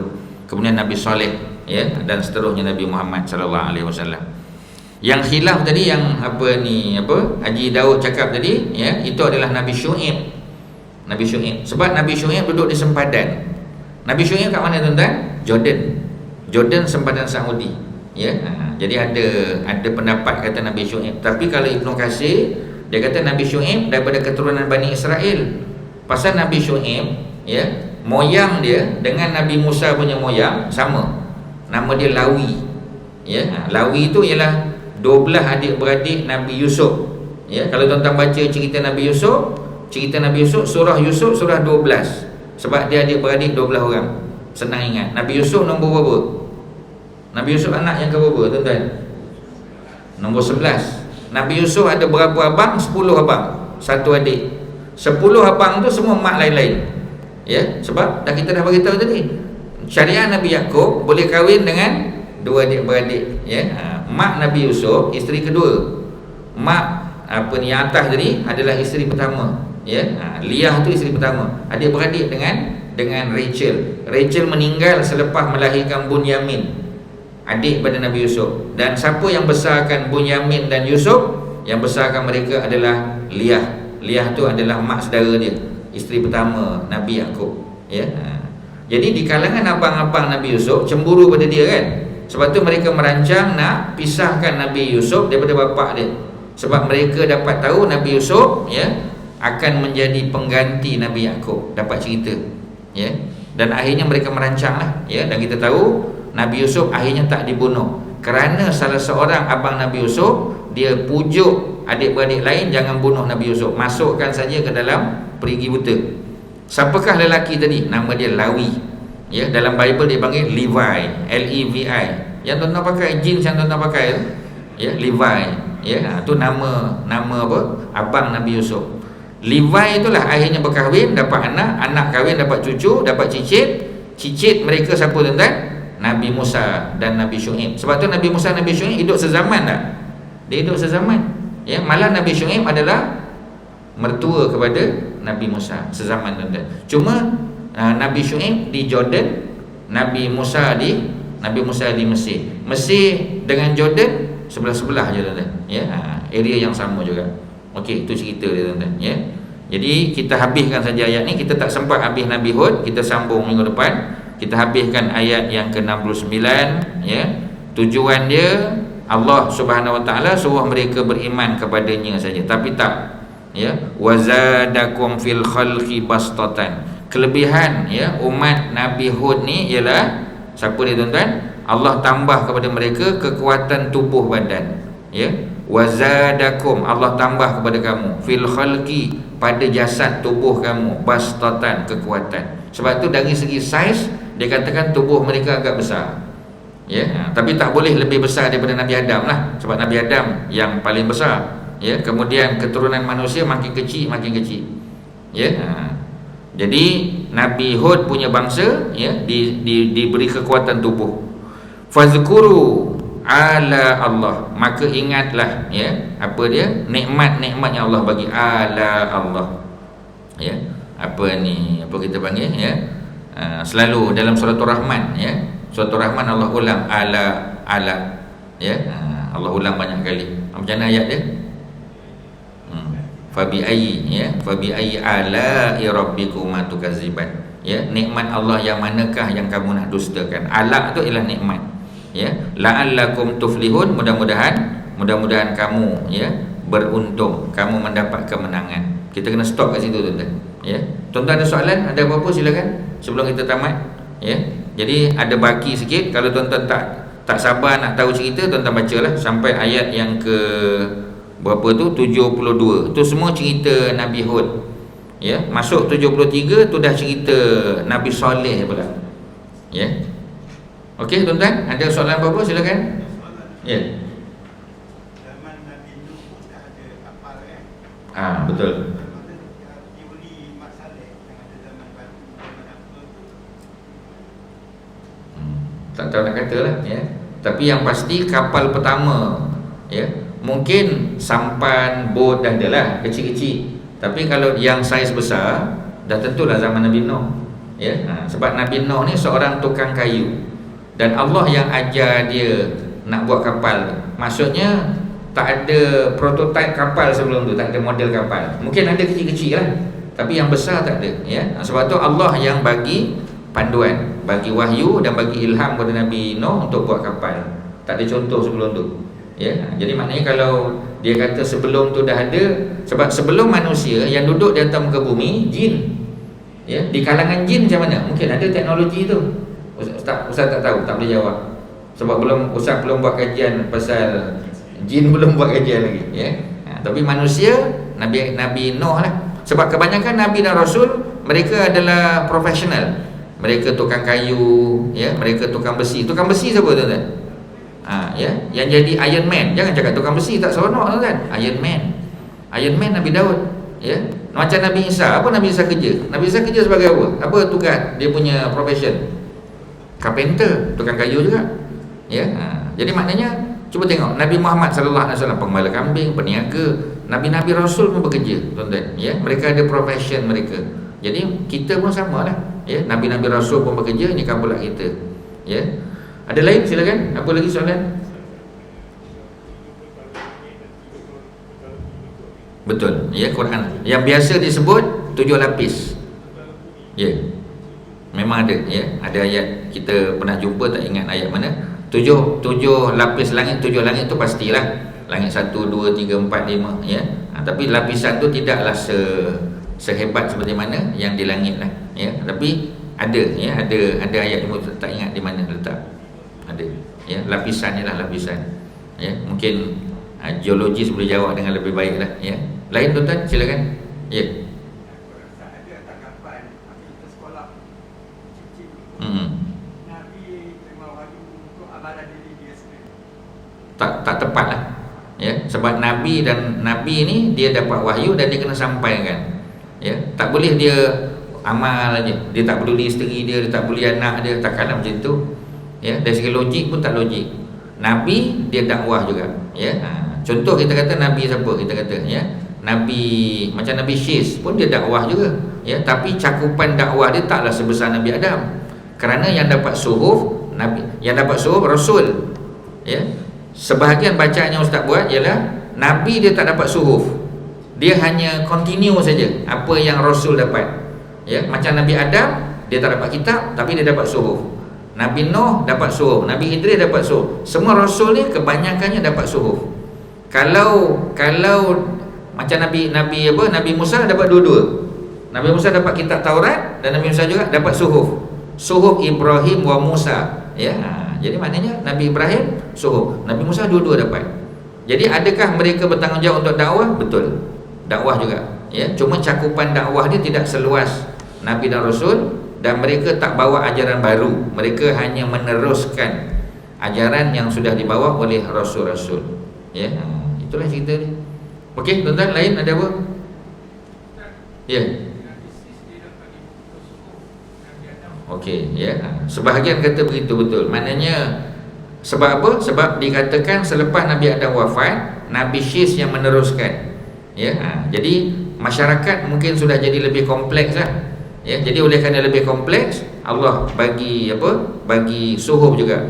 Tapi adakah suhuf tu ajaran baru? Ajaran baru tak ada biasanya ya. Pendetilan mungkin, pendetilan ya. Macam kita kata apa kita panggil ya, macam mana nak sebut ya, tentang pembahagian harta sebagai contoh ya. Secara umum pembahagian harta tu mungkin dah ada, lelaki 2 bahagian, 1 perempuan 1 bahagian. Tapi mungkin pendetilan lain ya. Mana kalau dia ada 3 anak macam mana, 4 anak macam, mungkin pendetilan ya. Hakikatnya kita tak tahu, sebab dokumen-dokumen yang suhuf kita tak ada. Cuma Quran sebut sebahagian Nabi dan Rasul dapat suhuf dan dapat wahyu. Macam tu je lah tu. Detail kita tak tahu ya.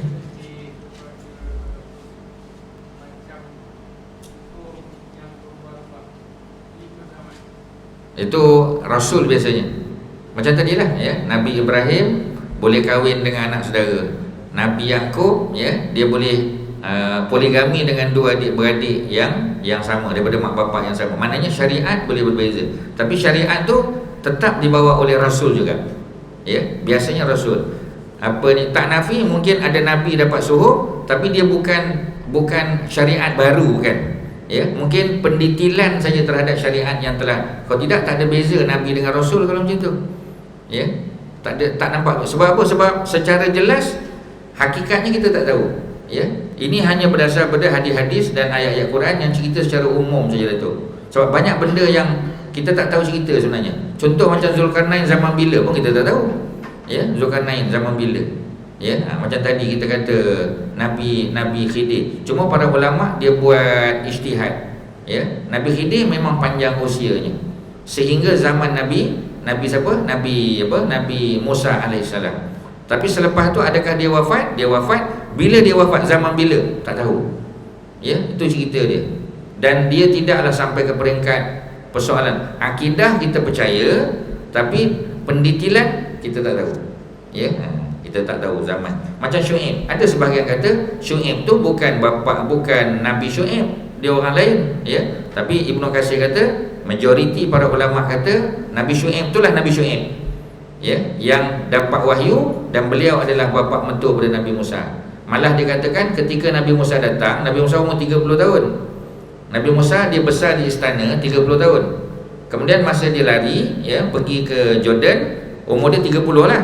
Ketika dia sampai ya, Nabi apa kita panggil ya, beza dia dengan siapa kita panggil ya, dengan bapa mentua dia 73 tahun. Maknanya Nabi Syuaib sudah 103 tahun. Sebab tu dalam Quran disebut seorang lelaki tua. kan dia dah tak larat nak apa kan, nak urus apa binatang ternakan. 2 anak dia yang pergi. So munasabah lah 103. Ketika Nabi Musa keluar, 10 tahun dia duduk di apa, di Madian, ya. Umur dia sudah 40. Berapa umur Nabi Syuaib? Tambahlah 10, 113. Adakah dia mati tak tahu. Ya, sebab dia tak ada cerita detail, tuan-tuan. Kita hanya kadang-kadang tahu sana sikit, sini sikit, macam tu saja, ya. Ada yang Allah bagi tahu, tahulah. Kalau tak tahu, tuan-tuan. Para ulama buat ijtihad saja. Berapa usia Nabi Adam? Macam tu juga ijtihad. Memang ada pendapat, tapi pastinya kita tak tahu juga, tuan-tuan, ya. Tapi ajaran dia, kewujudan mereka, itu pasti kita tahu. Okey, tuan-tuan, sekadar itu yang boleh Ustaz kongsi, mudah-mudahan ada manfaat. Bismillahirrahmanirrahim. Alhamdulillahirabbil alamin. Wassalatu wassalamu ala asyrafil anbiya'i wal mursalin wa ala alihi washabbihi ajmain. Allahumma ja'al jama'ana hadza jama'an marhuma wa tafarruqana min ba'dihi tafarruqan ma'suma wa la taj'al fina wa la ma'ana wa la ma yatba'una syakhiyan wa la matrudan wa la mahruma. Allahumma anfa'na bima 'allamtana wa 'allimna ma yanfa'una. Ya Allah, manfaatkan apa yang kami belajar pada pagi ini. Ajarkan kepada kami ilmu yang bermanfaat, yang boleh kami beramal dengannya dalam kehidupan seharian kami. Rabbana atina fid dunya hasanah wa fil akhirati hasanah wa qina azabannar. Wa sallallahu ala sayyidina Muhammadin wa ala alihi wa sahbihi wasallam. Alhamdulillah.